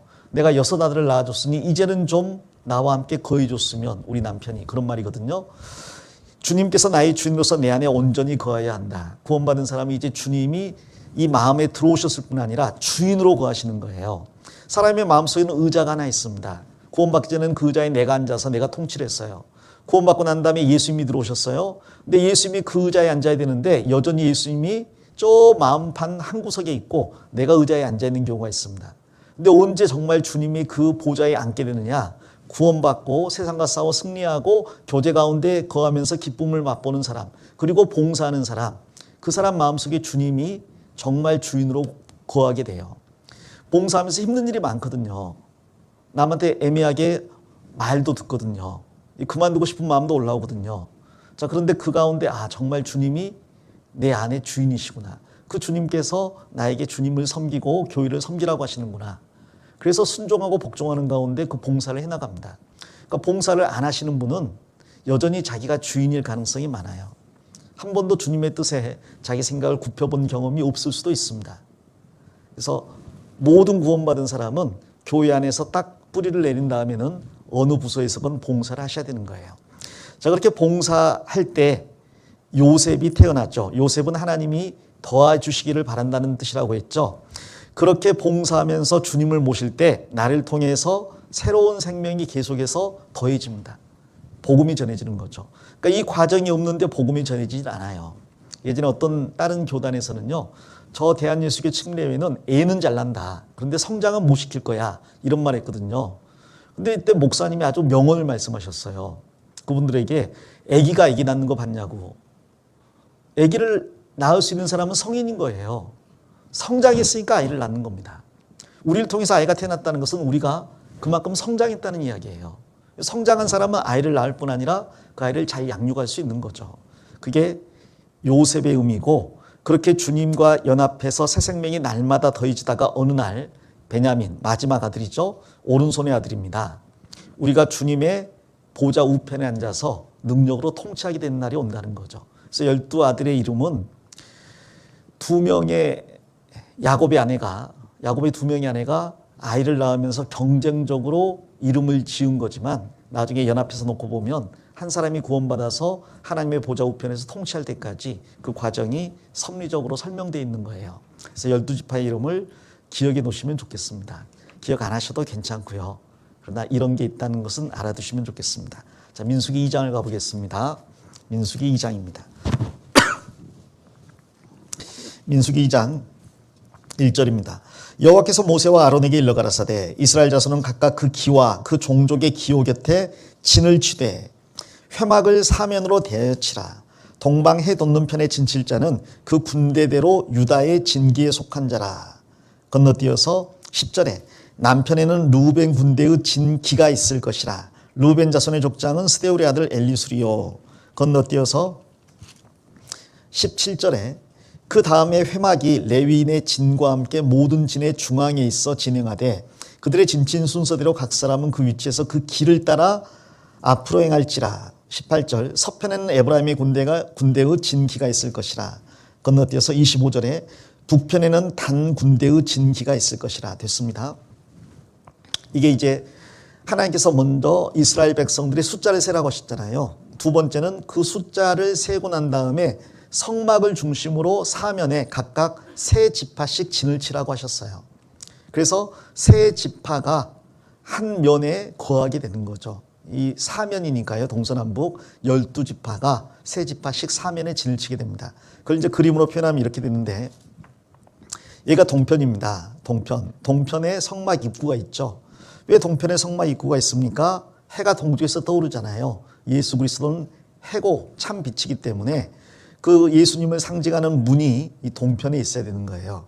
자, 이 동편에 있고 그 다음에 서쪽, 남쪽, 북쪽 이렇게 있으면 성막 중심으로 이스라엘 12지파가 진을 치면 됩니다. 단, 이 성막이 있고 이스라엘 12지파가 진을 칠 때 그 이스라엘 12지파와 성막 사이에 누가 있어야 되냐면 레위 지파가 진을 쳐야 돼요. 왜 레위 지파가 진을 쳐야 되느냐? 12지파가 하나님께 나온다고 무작정 나오면 잘못하면 죽어요. 그래서 하나님과 12지파 사이의 완충지대로서 레위인들을 세워놨습니다. 그러면서 레위인에게 이 사면을 떠나지 말라고 말씀하신 거예요. 만일 레위인이 이 사면을 떠나버리면 하나님과 12지파 사이에 공간이 생기잖아요. 빈틈이 생기잖아요. 그러면 이스라엘 백성들이 하나님께 아무 걸림없이 나오게 되고 그럼 거룩하신 하나님께 죽임을 당하게 되는 거예요. 그러니까 레위인이 자기 위치를 이탈하면 백성들이 죽습니다. 이게 뭘 말하는 겁니까? 성막은 하나님의 모형이잖아요. 여기 레위인은 전부 구원받은 그리스도인의 모형이에요. 그리고 세상 사람들이 있는 거죠. 세상 사람들이 그리스도인을 통해서 그리스도께 나와야 됩니다. 근데 그리스도인이 자기 일을 게을리하고 자기 직무를 버리면 그럼 세상 사람들은 하나님의 진노를 당할 수밖에 없는 거예요. 그래서 중요한 것은 레위인들이 자기 자리 지키는 게 너무 중요했어요. 자, 이 레위 지파는요, 레위라는 조상으로부터 해서 3명의 아들이 태어납니다. 그 3명의 아들의 이름이 성경에 나와 있는데 고핫, 게르손, 무라리 3명의 아들이에요. 그래서 고핫 자손, 게르손 자손, 무라리 자손이라고 이름을 부르거든요. 고핫 자손이 남쪽에 진을 치고 게르손 자손이 서쪽에 진을 치고 무라리 자손이 북쪽에 진을 치라고 이야기합니다. 그래서 동서남북 중에서 서남북쪽을 이 레위의 3 아들들의 지파가 진을 치는 거예요. 그 가족 족속들이. 그럼 동쪽이 비잖아요. 동쪽은 누가 진을 쳐야 되냐면 모세와 그의 가족들 그리고 아론과 그의 가족들이 진을 쳐야 됩니다. 가장 중요한 자리죠. 그래서 이스라엘 백성들과 단 사이에 레위인들이 진을 쳤다는 것을 기억을 하셔야 됩니다. 이 레위의 사람들이 이 직분을 수행하는 것에 대해서 민수기에도 여러 번 반복해서 나옵니다. 여기 3장을 좀 보겠습니다. 3장 2절입니다. 아론의 아들들의 이름은 장자는 나답이요 다음은 아비우와 엘르아살과 이다말이니 이는 아론의 아들들의 이름이며 그들은 기름을 발리우고 거룩히 구별되어 제사장 직분을 위임하던 제사장들이라. 나답과 아비우는 시내 광야에서 다른 불을 여호와 앞에 들이다가 여호와 앞에서 죽었고 무자였고 엘르아살과 이다말이 그 아비 아론 앞에서 제사장의 직분을 행하였더라. 이제 건너뛰어서 9절 10절 같이 읽어보겠습니다. 너는 레위인을 아론과 그 아들들에게 주라. 그들은 이스라엘 자손 중에서 아론에게 온전히 돌리운 자니라. 너는 아론과 그 아들들을 세워 제사장 직분을 행하게 하라. 외인이 가까이 하면 죽임을 당할 것이니라. 자, 이 모세와 아론도 레위 지파예요. 그래서 모세와 아론 그 제사장들과 모세의 자손들은 동쪽에 진을 치고 나머지 고핫 자손, 게르손 자손, 무라리 자손이 각각 서쪽, 남쪽, 북쪽에 이제 진을 치는 겁니다. 이 일은 다른 지파가 대신할 수 없다는 거예요. 만일 다른 지파가 나도 레위인처럼 하나님을 가까이서 모시고 싶습니다. 그 사람은 죽는다는 거죠. 아무도 이 일을 자원해서 할 수는 없습니다. 선택받은 레위인만 할 수 있어요. 그래서 이렇게 정해 놓은 다음에 그 다음에 동서남북 사면에다가 12지파가 진을 치게 했죠. 자, 동쪽에는 유다 지파, 스불론 지파, 이사갈 지파가 진을 쳤는데 대장 지파가 유다 지파예요. 그리고 그 유다 지파에게 깃발을 세우라 그랬습니다. 대장 지파는 깃발을 세우게 돼 있거든요. 이 깃발은 뭘 말합니까? 여호와 니시, 여호와는 깃발이시다라는 뜻이거든요. 예수 그리스도는 깃발입니다. 깃발 중심으로 진을 치라는 것은 예수님 중심으로 진을 치라는 거예요. 혈막 중심으로 진치라는 것도 예수님 중심, 교회 중심으로 살라는 겁니다. 구원받은 그리스도인은 예수님 중심, 교회 중심으로 살아야 된다는 거예요. 그리고 이제 반대쪽인 서쪽에는 에브라임 지파, 베냐민 지파, 므낫세 지파가 진을 쳤고 대장이 에브라임 지파예요. 그래서 거기에 깃발을 꽂았습니다. 그리고 남쪽에는 루벤 지파, 갓 지파, 시므온 지파가 진을 쳤고 그중에 루벤 지파가 선임 지파가 되어서 거기에 깃발을 꼽았어요. 그리고 북쪽에는 단 지파, 아셀 지파, 납달리 지파가 진을 쳤는데 그중에 단 지파가 선임 지파고 거기에 깃발을 꽂았습니다. 우리로 말하면 1교구, 2교구, 3교구, 4교구고 그중에 각각 선임 1구역들이 있잖아요. 그렇게 똑같이 생각하시면 됩니다. 뭘 말하냐면 출애굽할 때는 이스라엘 백성들이 아무 구별 없이 우르르 나왔어요. 그러나 이제 시내산에서 1년을 머물고 나서 가나안을 향해 출발할 때는 그냥 우르르 가면 안 된다는 겁니다. 이제 그들은 군대라고 불렸어요. 그리고 군대는 분명한 조직이 있거든요. 질서가 있거든요. 그 앞에서 선임이 있고 후임이 있습니다. 그리고 각각 어떻게 나아가야 될지가 정해져 있는 거예요. 질서가 딱 잡혀 있는 겁니다. 하나님은 질서의 하나님이시기 때문에 이제 가나안을 향해 나아갈 때 무턱대고 아무나 나가게 하지 않았어요. 이 진을 다 짠 다음 선임 지파를 중심으로 나아가라고 말씀을 하신 거죠. 이스라엘은 진칠 때도 자기가 나는 이 베냐민 지파의 누구하고 친하니까 여기에 진칠 거야 라고 할 수가 없었어요. 유다 지파면 유다 지파들이 속해 있는 곳에 진쳐야 되고 베냐민 지파면 베냐민 지파들이 속해 있는 곳에 단 지파면 난 지파가 있는 곳에 진을 쳐야 되는 겁니다. 거기에만 진쳐야 되는 거예요. 어떤 분은 그러시더라고요. 그래서 주일날 교회 나오면 앉을 자리 정해놓고 거기만 앉게 합시다.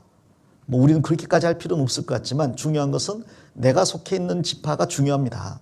내가 속해 있는 구역이 중요합니다. 어떤 분은 저기 옛날에 친했던 분하고 밥 먹을 때 계속 같이 먹어요. 우리 구역 식구들은 저기 제쳐놓고 뭐 예를 들어서 심지어 내가 우리 구역의 조장이나 구역장인데 밥 먹을 때는 친한 사람하고 먹어요. 근데 그게 육신적으로는 좋은데요.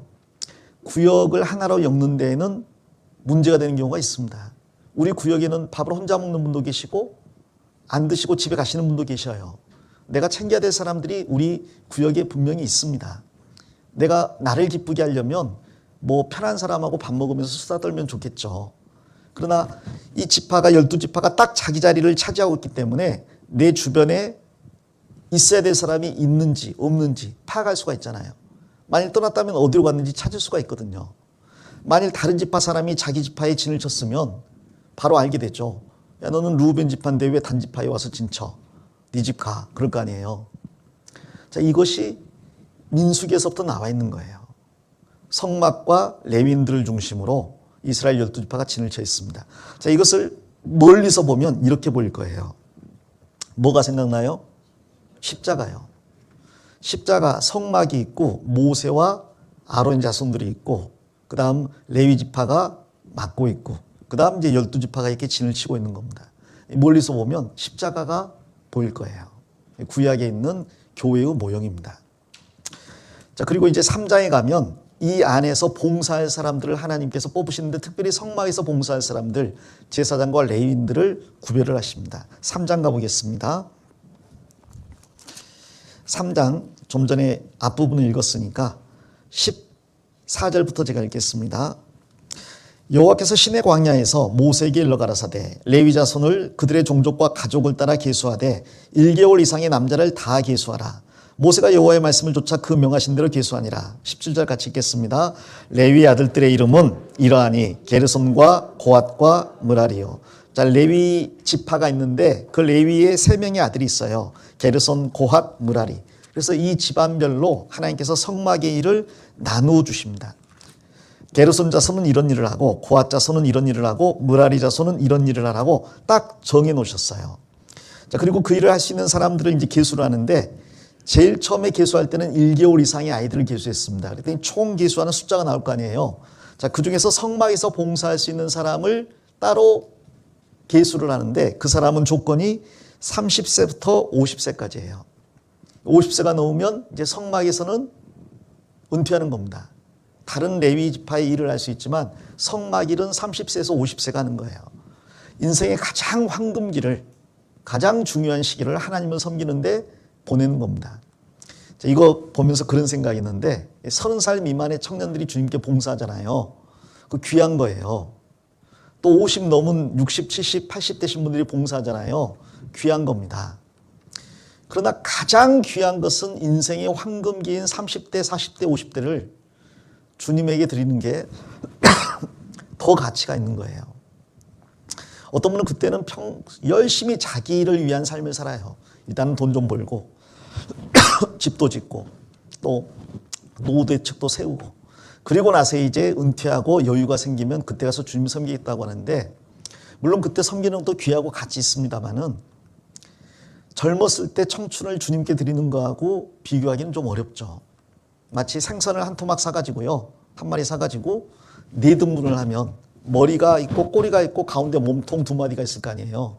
그럼 주님께 뭘 드려야 돼요? 주님 아시다시피 오두일미니까요. 머리를. 주님이 장어가 꼬리가 좋다 그러는데 꼬리를 이렇게.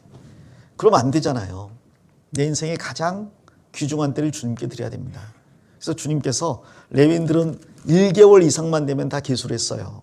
좀 전에 20세 이상의 사람들을 계수했잖아요. 이스라엘 백성. 레위인은 태어날 때부터 전부 그 일생이 하나님께 드려진 사람이에요. 1개월 이상이라는 것은 안 죽은 사람은 전부 하나님 거란 이야기입니다. 안 죽은 사람, 1개월 이하는 죽을 수도 있거든요.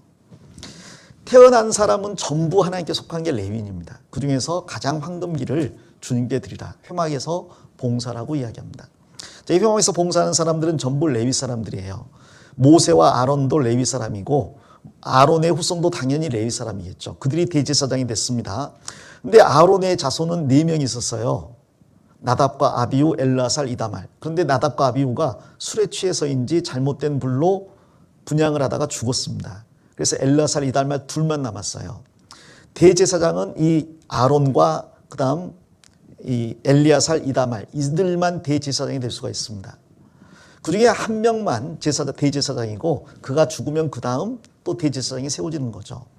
자, 그런데 그 대제사장 말고도 제사장들이 많이 있고요. 그리고 그들을 도울 레위인들이 또 있어야 되는 거예요. 그래서 하나님께서 레위인들은 전부 제사장에게 주어서 연합하게 하라라고 이야기하십니다. 연합. 이 민수기를 좀 뒤로 넘겨서 민수기 18장을 가보겠습니다.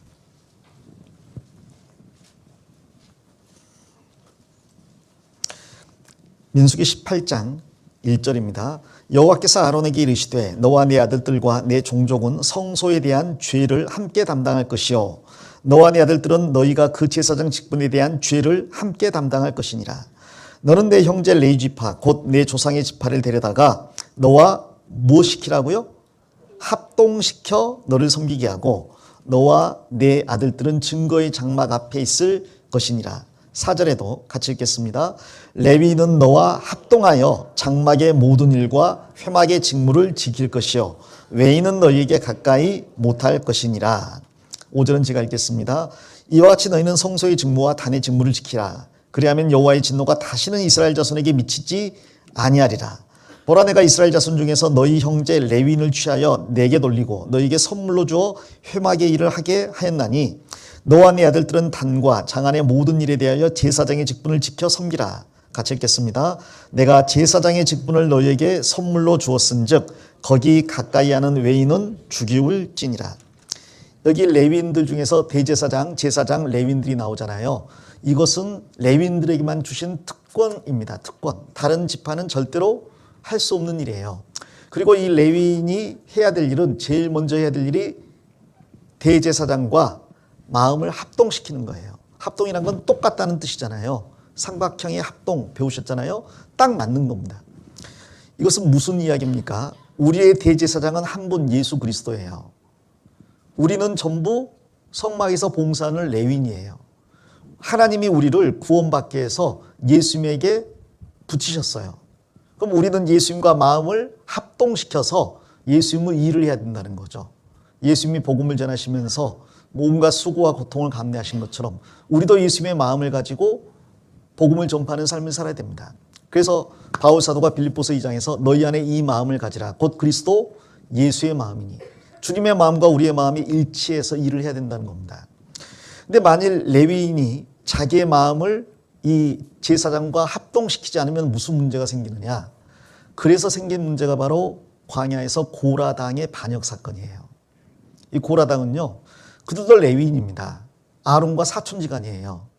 근데 보니까 자기 사촌인 아론은 대제사장 하잖아요. 폼나게 안에 세마포옷을 입고, 그 다음에 청색 겉옷을 입고, 그 다음 여기 앞에 또 이 에봇을 입고, 그 앞에 이스라엘 12지파를 상징하는 12보석을 박은 흉패를 붙이고 딱 멋있게 있잖아요. 가슴에 보석 12개가 주먹만한 게 번쩍거리잖아요. 머리는 흰 세마포를 쓰고 여호와께 성결하는 금띠를 눌렀거든요. 자세가 나오지 않습니까? 근데 그 옆에 있는 사촌인 고라는 언약궤 옮기고 있고 성막에 허드렛 일같이 보이는 일들을 하고 있는 거예요. 그러니까 너무 마음이 문제가 되는 겁니다. 아니, 똑같이 우리 조상 따지면 레위고 우리는 사촌지간인데 누구는 대대손손 대제사장이고 누구는 그 제사장 옆에서 허드렛 일하는 것 같고, 그러니까 이제 나중에 화가 나서 반역을 했거든요. 결국 어떻게 됐습니까? 산채로 음부에 떨어졌어요. 마음이 하나 되지 못해서 그런 겁니다. 문제는 고라 자손이 산채로 음부에 떨어질 때 자기들만 떨어졌으면 좋을 텐데 거기에 마음을 빼앗긴 이스라엘 백성들이 많았거든요. 그들이 고라 자손과 함께 산채로 음부에 떨어졌어요. 나단이라든지 온이라든지 다단이라든지 온이라든지 그 쫓는 백성들이. 그리고 그들이 산채로 음부에 떨어지니까 다음날 되니까요, 이스라엘 백성들이 또 모세와 아론을 원망해서 너희가 하나님의 백성을 죽게 했다고. 그 다음에 이제 연병이 발생해가지고 많은 사람들이 또 죽었어요. 그러니까 레위인이 마음을 제사장과 합동시키지 못하니까 피해가 고스란히 이스라엘 백성들에게 돌아가는 겁니다. 내가 마음을 하나님과 예수님과 합치지 못하면, 교회와 합치지 못하면 그 피해가 나뿐 아니라 우리 가족들에게, 또 우리 주변에 마땅히 구원받아야 될 사람들에게 돌아가요. 내가 교회와 마음을 합치지 못하는데 어떻게 그 교회를 통해서 내 가족이 구원을 받겠습니까? 어떻게 그 교회를 통해서 내가 전도하는 사람들이 구원을 받겠어요? 그러니까 다른 사람을 구원받게 하려면 먼저는 내가 주님과 또 교회와 마음을 합동시켜야 되는 겁니다. 이게 제일 중요한 거예요. 열심히 일하는 것보다 더 중요한 게 마음을 합동시키는 거다. 세상은 안 그렇습니다. 마음이 어찌됐건 성과만 좋으면 일 잘하는 사람이에요. 교회는 안 그래요. 아무리 일을 잘해도 마음이 하나님에게서 멀면 주님이 받질 않으십니다. 레위인의 첫 번째 장년 요건이 대제사장과 마음을 합쳐라. 그래서 민수기 3장에는 이 레위인들에 대한 말씀이 쭉 나오고 있어요. 그걸 이제 4장으로 연결시켜서 정리를 해보면 이렇게 됩니다. 어떤 일을 하라고 했냐면, 레위의 3명의 아들이 있는데 고앗, 게르손, 무랄이라 그랬잖아요. 이 중에 장자는 게르손이에요. 차자가 고앗이고 그 다음에 세 번째 아들이 무랄입니다. 근데 하나님께서 이들이 30세부터 50세까지 성막에서 봉사를 하는데 고앗 자손은 성막에 있는 기구들을 운반하라 그랬어요. 대표적으로 언약궤 같은 것을 운반하는 일, 그리고 지성소나 성소 안에 있는 물건들을 운반하는 일을 이 고앗 자손이 했습니다. 뭐 떡상이라든지 향단이라든지, 촛대 있죠? 아니면 분향단이라든지 이런 것들을 다 옮기는 게 이 고앗 자손에게 주어진 거예요. 근데 이들은 이제 이 물건들을 어깨로 메어서 옮겨야 돼요. 반면에 게르손 자손과 무라리 자손은 족장들이요, 수레하고 소를 줬거든요. 그래서 휘장이라든지 텐트, 줄 같은 것들은 전부 다 싸가지고 수레에 싣고 옮기면 돼요. 무라리 자손도 수레가 4개가 있었고 소가 8마리니까 성막의 기둥과 받침들 굉장히 무겁거든요. 받침은 전부 은으로 만들어져 있고 기둥은 안에는 전부 그 광야에서 나는 시띠나무로 만들어졌는데 그 겉을 금으로 싸놨지 않습니까? 굉장히 무겁죠. 그것들을 이제 수레에다 옮기는 거예요. 그 감독 제사장이 있는데 엘라살과 이다말 2명이서 이들이 하는 일을 관리하게 되어 있습니다. 예를 들어서 언약궤를 보면 돼요, 안 돼요? 안 돼요. 그 고앗 자손이 언약궤로 옮기겠다고 그것을 옮기러 들어가면 어떻게 돼요? 죽어요. 그래서 제일 먼저 대제사장들이 들어가서, 대제사장과 제사장들이 들어가서 그걸 전부 천으로 쌓아야 됩니다. 여러 번 천으로 쌓아요. 그래서 안 보이게 꽁꽁 묶어놓고 나면 그 다음에 와서 그것을 어깨에 짊어지고 가는 겁니다. 그래서 성물을 보지 마라 그랬거든요. 보면 죽는다. 보지 않도록 대제사장이나 제사장들이 먼저 들어가서 다 쌓아놓으라 그랬어요. 쌓아놓으면 그때 와서 메고 가는 겁니다. 자, 이때 이제 교훈 받았겠는데, 레위인들은 하나님의 성물을 지을 수 있는 굉장한 특권을 부여받았잖아요. 중요한 봉사를 부여받았거든요. 근데 그들이 봉사가 중요하고 하나님을 가까이서 섬기는 만큼 죽을 가능성이 제일 많아요. 자꾸 옮기다 보면요, 그 다음에 레위인이 제사장이 안 쌓아놨는데 한두 번 하냐 하고 들어가서 자기들 손으로 그걸 정리하려다가 죽는 수가 있어요. 그러니까 성소에서 죽어나가는 시체들이 종종 나오는데, 대제사장의 자녀들 나답과 아비후가 잘못된 지사를 했다가 죽어나갔잖아요. 그 다음에 대속죄일 날 잘못된 지사를 드리면 대제사장이 죽게 되거든요. 또 성소에서 섬기는 제사장들이 제물을 하나님께 드린 다음에 손을 물두멍에서 씻어야 되는데 안 씻으면 또 죽어요. 수시로 그들은 씻어야 되는데 안 씻으면 죽습니다. 그러니까 제일 위험한 사람이 제사장이고, 두 번째는 그 제사장과 함께 성소에서 일하는 레위인들, 그들도 죽을 가능성이 많은 거예요. 이스라엘 백성들은 성소와 관련돼서 죽을 가능성은 별로 없어요. 레위인 아니면 못 들어가니까. 그러니까 가장 가까이서 하나님을 섬기는 사람들이 특권이 가장 크지만 또 가장 위험한 사람입니다. 교회에서 제일 위험한 사람이 담임 전도인이에요. 잘못하면 죽어요. 그 다음은 더 가까이서 주님을 섬기는 사람들이니까 집사님들, 그 다음에 각 부서의 회장님들, 봉사회장님, 어머니 회장님, 청년회장님, 잘못하면 죽어나가요. 평신도는 괜찮아요. 안 죽어요. 별로 이렇게 사고 칠 일이 없어요. 그 다음에 이제 구역장님이라든지 조장님들 위험합니다. 상이 큰 만큼 책임이 큰 거예요. 자, 이렇게 돼 있고요. 그 하나님께서 숫자를 다 세라고 했습니다. 1개월 이상이면 8,300명인데 그 중에서 30세에서 50세까지를 세보니까 2,750명, 2,630명, 3,200명 이렇게 됐어요. 숫자를 하나님께서 세게 하신 겁니다. 자, 이제 5장에 가면 이제 출발해야 되는데 계속 준비만 합니다. 무슨 준비를 하라고 했는지 5장에서는 출발하기 전에 먼저 진을 정결하게 해야 된다. 하나님께 나아가기 위해서는 하나가 되어서 나가야 되는데 하나가 되지 않은 상태에서 일단 가나안을 향해 출발하다 보면 뿔뿔이 흩어진다는 거죠. 출발하기 전에 먼저 단단하게 연합해야 된다. 연합하기 위해서 죄를 해결해야 된다. 그래서 세 가지를 법으로 주십니다. 첫 번째가 진 밖에 내보내야 될 사람들, 문둥병자, 두 번째 유출병자, 세 번째 죽음으로 부정케 된 자예요. 문둥병자라는 말은 죄인을 상징하는 거죠. 특별히 전염병을 상징하는 겁니다. 그래서 죄인이 죄를 퍼뜨리는 경우가 있어요. 이 사람이 죄를 지어놓고 자기가 뉘우쳐야 되는데 뉘우치지 않을 뿐 아니라 다른 사람도 그런 죄에 끌어들이는 경우가 있습니다. 청년들이 성적인 죄를 지어놓고 회개하지 않고 다른 청년들도 그런 죄에 빠지게 유혹하는 경우가 있어요. 내보내라 그랬습니다.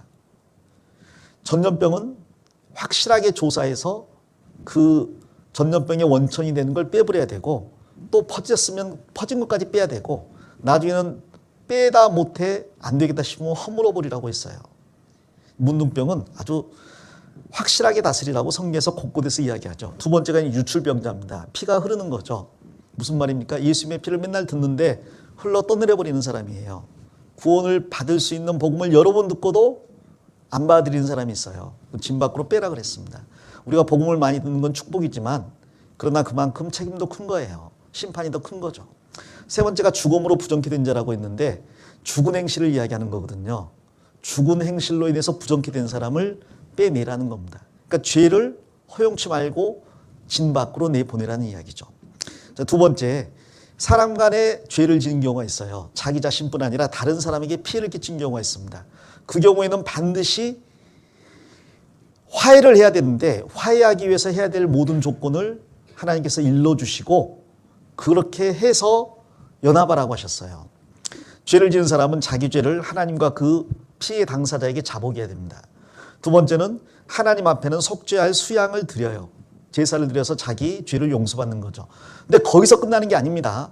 이제 하나님과의 문제가 해결됐다면 나로 인해 피해를 본 사람에게 또 용서를 받아야 돼요.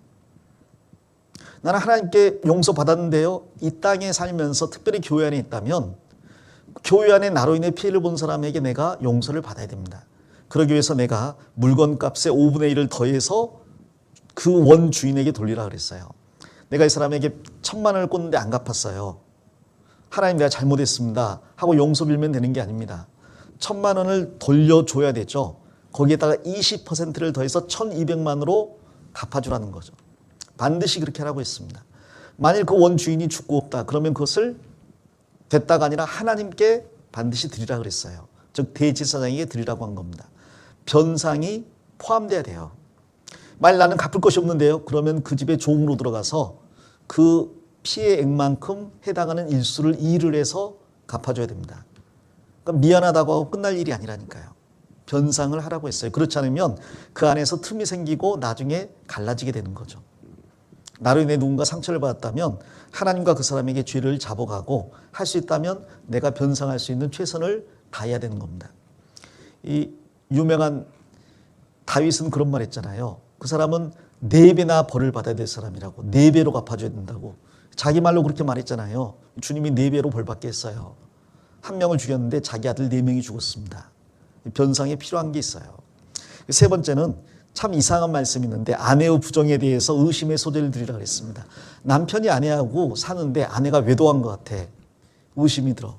그러면 물증은 없고 심증만 있잖아요. 아내를 데리고 성막에 가는 거죠. 그리고 제사장께 소재를 드려요. 그럼 이제 제사장은 이제 의심을 해결하기 위해서 물을 만듭니다. 그 물을 만들어 가지고 그 여인에게 마시게 해요. 하나님 앞에 맹세한 다음에 마셔라. 만일 네가 나는 부정을 행치 않았습니다라고 맹세하고 이 물을 마셨는데 정말 죄가 없다면 아무런 문제가 없을 것이다. 그러나 만일 나는 하나님 앞에 맹세합니다. 나는 부정을 저지른 적이 없습니다. 그런데 실제로는 있다고 합시다. 그리고 나서 이 물을 마시면 배가 뒤집어지는 거예요. 배가 펑펑 붓고 내 넓적다리가 떨어지게 될 것이다. 그래서 성경에서 가장 믿기 어려운 내용 중에 이게 몇 순위로 꼽혔어요. 예전에 보니까. 자, 근데 정말 그렇게 될까요? 안 될까요? 정말 그렇게 될 거예요. 하나님 앞에 하나님, 저는 죄 지은 적 없습니다. 성막에서 하나님의 이름으로 맹세합니다. 하고 이걸 먹어요. 근데 하나님이 살아계시잖아요. 떨릴까요? 안 떨릴까요? 이거요, 성막에 가기 전에 벌써 다리 후달리고요. 밥 먹으면 소 안 됩니다. 그 제사장에게 제물을 드리고 그 앞에서 제사장이 그 정결 여부를 밝히는 물을 만들고 있잖아요. 그거 보면 마음이 괜찮겠어요? 거짓말하고 그거 마시고 괜찮겠어요? 요즘은 워낙 뻔뻔해서 괜찮은 사람이 있을지도 모르겠습니다. 하나님께서 그렇게 놔두시지 않을 거예요. 이건 뭘 말하냐면 교회의 가장 작은 단위가 가정인데 가정이 의심으로 하나 되지 못하면 가정에서 가족으로 커지고 가족에서 지파로 퍼지고 지파에서 교회로 퍼집니다. 그래서 하나님의 나라를 향해 나아갈 때 가장 작은 단위인 가정이 깨끗해야 된다는 거예요. 그 가정에서 부정을 제해야 되는 겁니다. 남편은 아내를 사랑하라 그랬고 아내는 남편에게 순종하고 복종하라 그랬어요. 근데 뭐 가정에서 우리 남편하고 내 사이에 무슨 문제 있다고 해서 그게 교회에 무슨 영향을 끼치고 하나님 나라에는 무슨 영향을 끼치냐? 아닙니다. 가정에 문제가 있으면 절대로 교회가 힘을 쓸 수가 없어요. 성경 마태복음 10장에 보면 예수님이 12제자를 2명씩 짝지어서 보내면서 어느 마을에 가든지 그 마을에서 합당한 사람을 찾아내라고 했습니다. 그 다음에 뭐라고 했어요? 그 사람의 집에 머물면서 그 집 중심으로 복음을 전하라고 그랬어요. 근데 만일 남편은 합당한 사람인데 아내가 구원 안 받았어. 제자들 2명 데려갔더니 집에 부부싸움이 하고 난리가 났어요. 복음 전할 수 있나요? 못 전합니다. 남편과 아내가 마음이 하나가 됐을 때 그 가정에 머무를 수 있고 그 하나된 가정을 중심으로 말씀을 전했을 때 그 사도들이 전하는 메시지가 힘을 얻을 수가 있는 거예요. 그 사도들이 어디 머문가 봤더니 여관에 머물고 있어. 호텔에 머물고 있어. 그 당시에 여관과 호텔은 굉장히 불의한 곳이었습니다. 성적인 죄를 짓는 곳이었고 더러운 곳이었고 도둑들이 모이는 곳이었어요. 거기에 사도들이 머문다고 하면 그들의 메시지는 좋지만 그들이 머무는 곳이 너무 부정한 곳이어서 메시지가 힘을 잃게 될 겁니다. 동일하게 그 사도들이 머물고 있는 집이 맨날 부부싸움하는 집이라고 합시다. 사도들의 메시지는 좋은데 그 사람들이 그 집에 머물고 있는 한 복음이 전해지기 어려운 거예요. 가장 기본 단위는 가정입니다. 그래서 해외 선교를 해도요. 어떤 나라는 청년들이 막 50명이 모이는 곳이 있어요. 전도인 파송에도 구원받고 복음이 전해지기 어려워요. 청년들끼리만 모여있기 때문에 늦게까지 있으면요. 연애한다고 주변에 소문나요. 가정에 들어가서 밥 대접받고 또 대접하고 전도하기 어렵습니다. 다 청년이니까 각각 방 쉐어해가지고 살잖아요. 어디 가가지고 교제할 수 있는 곳이 없어요. 반대로 한 3가정, 4가정밖에 없어요. 다 해서 10명밖에 안 돼. 그래도 그 가정이 3가정, 4가정이 있으면요. 거기는 복음이 전해집니다.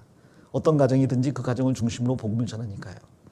그래서 가정이 바로 서는 것은 너무 중요한 문제예요. 가나안 향해서 출발하기 전에 먼저 가정의 정결, 가정의 의심을 해결하라고 이야기하십니다. 우리 그리스도인들은 정말 아름다운 가정을 꾸리기 위해서 일을 써야 될 거예요. 남편이 밖에서 아무리 하나님의 일을 열심히 해도요. 아내를 사랑하지 않는다면 그 사람의 수고는 전부 거짓말입니다. 아내가 아무리 밖에서 열심히 봉사해도요. 남편에게 순종하고 복종하지 않으면 그 사람의 경건은 헛것이에요. 가장 작은 단위인 가정에서부터 하나님의 말씀에 순종하기를 시작해야 되겠습니다. 자, 오늘 제가 10장까지 하려고 했는데 10장까지 하기에는 시간이 너무 많이 갈 것 같아요. 그래서 오늘 5장까지만 하고요. 내일 이어서 말씀을 좀 드리도록 하겠습니다. 자, 이 일부는 가나안 땅으로 들어가는 그 과정에서 준비하는 내용들을 담고 있다. 이것을 마음에 좀 담아두시면 좋겠습니다.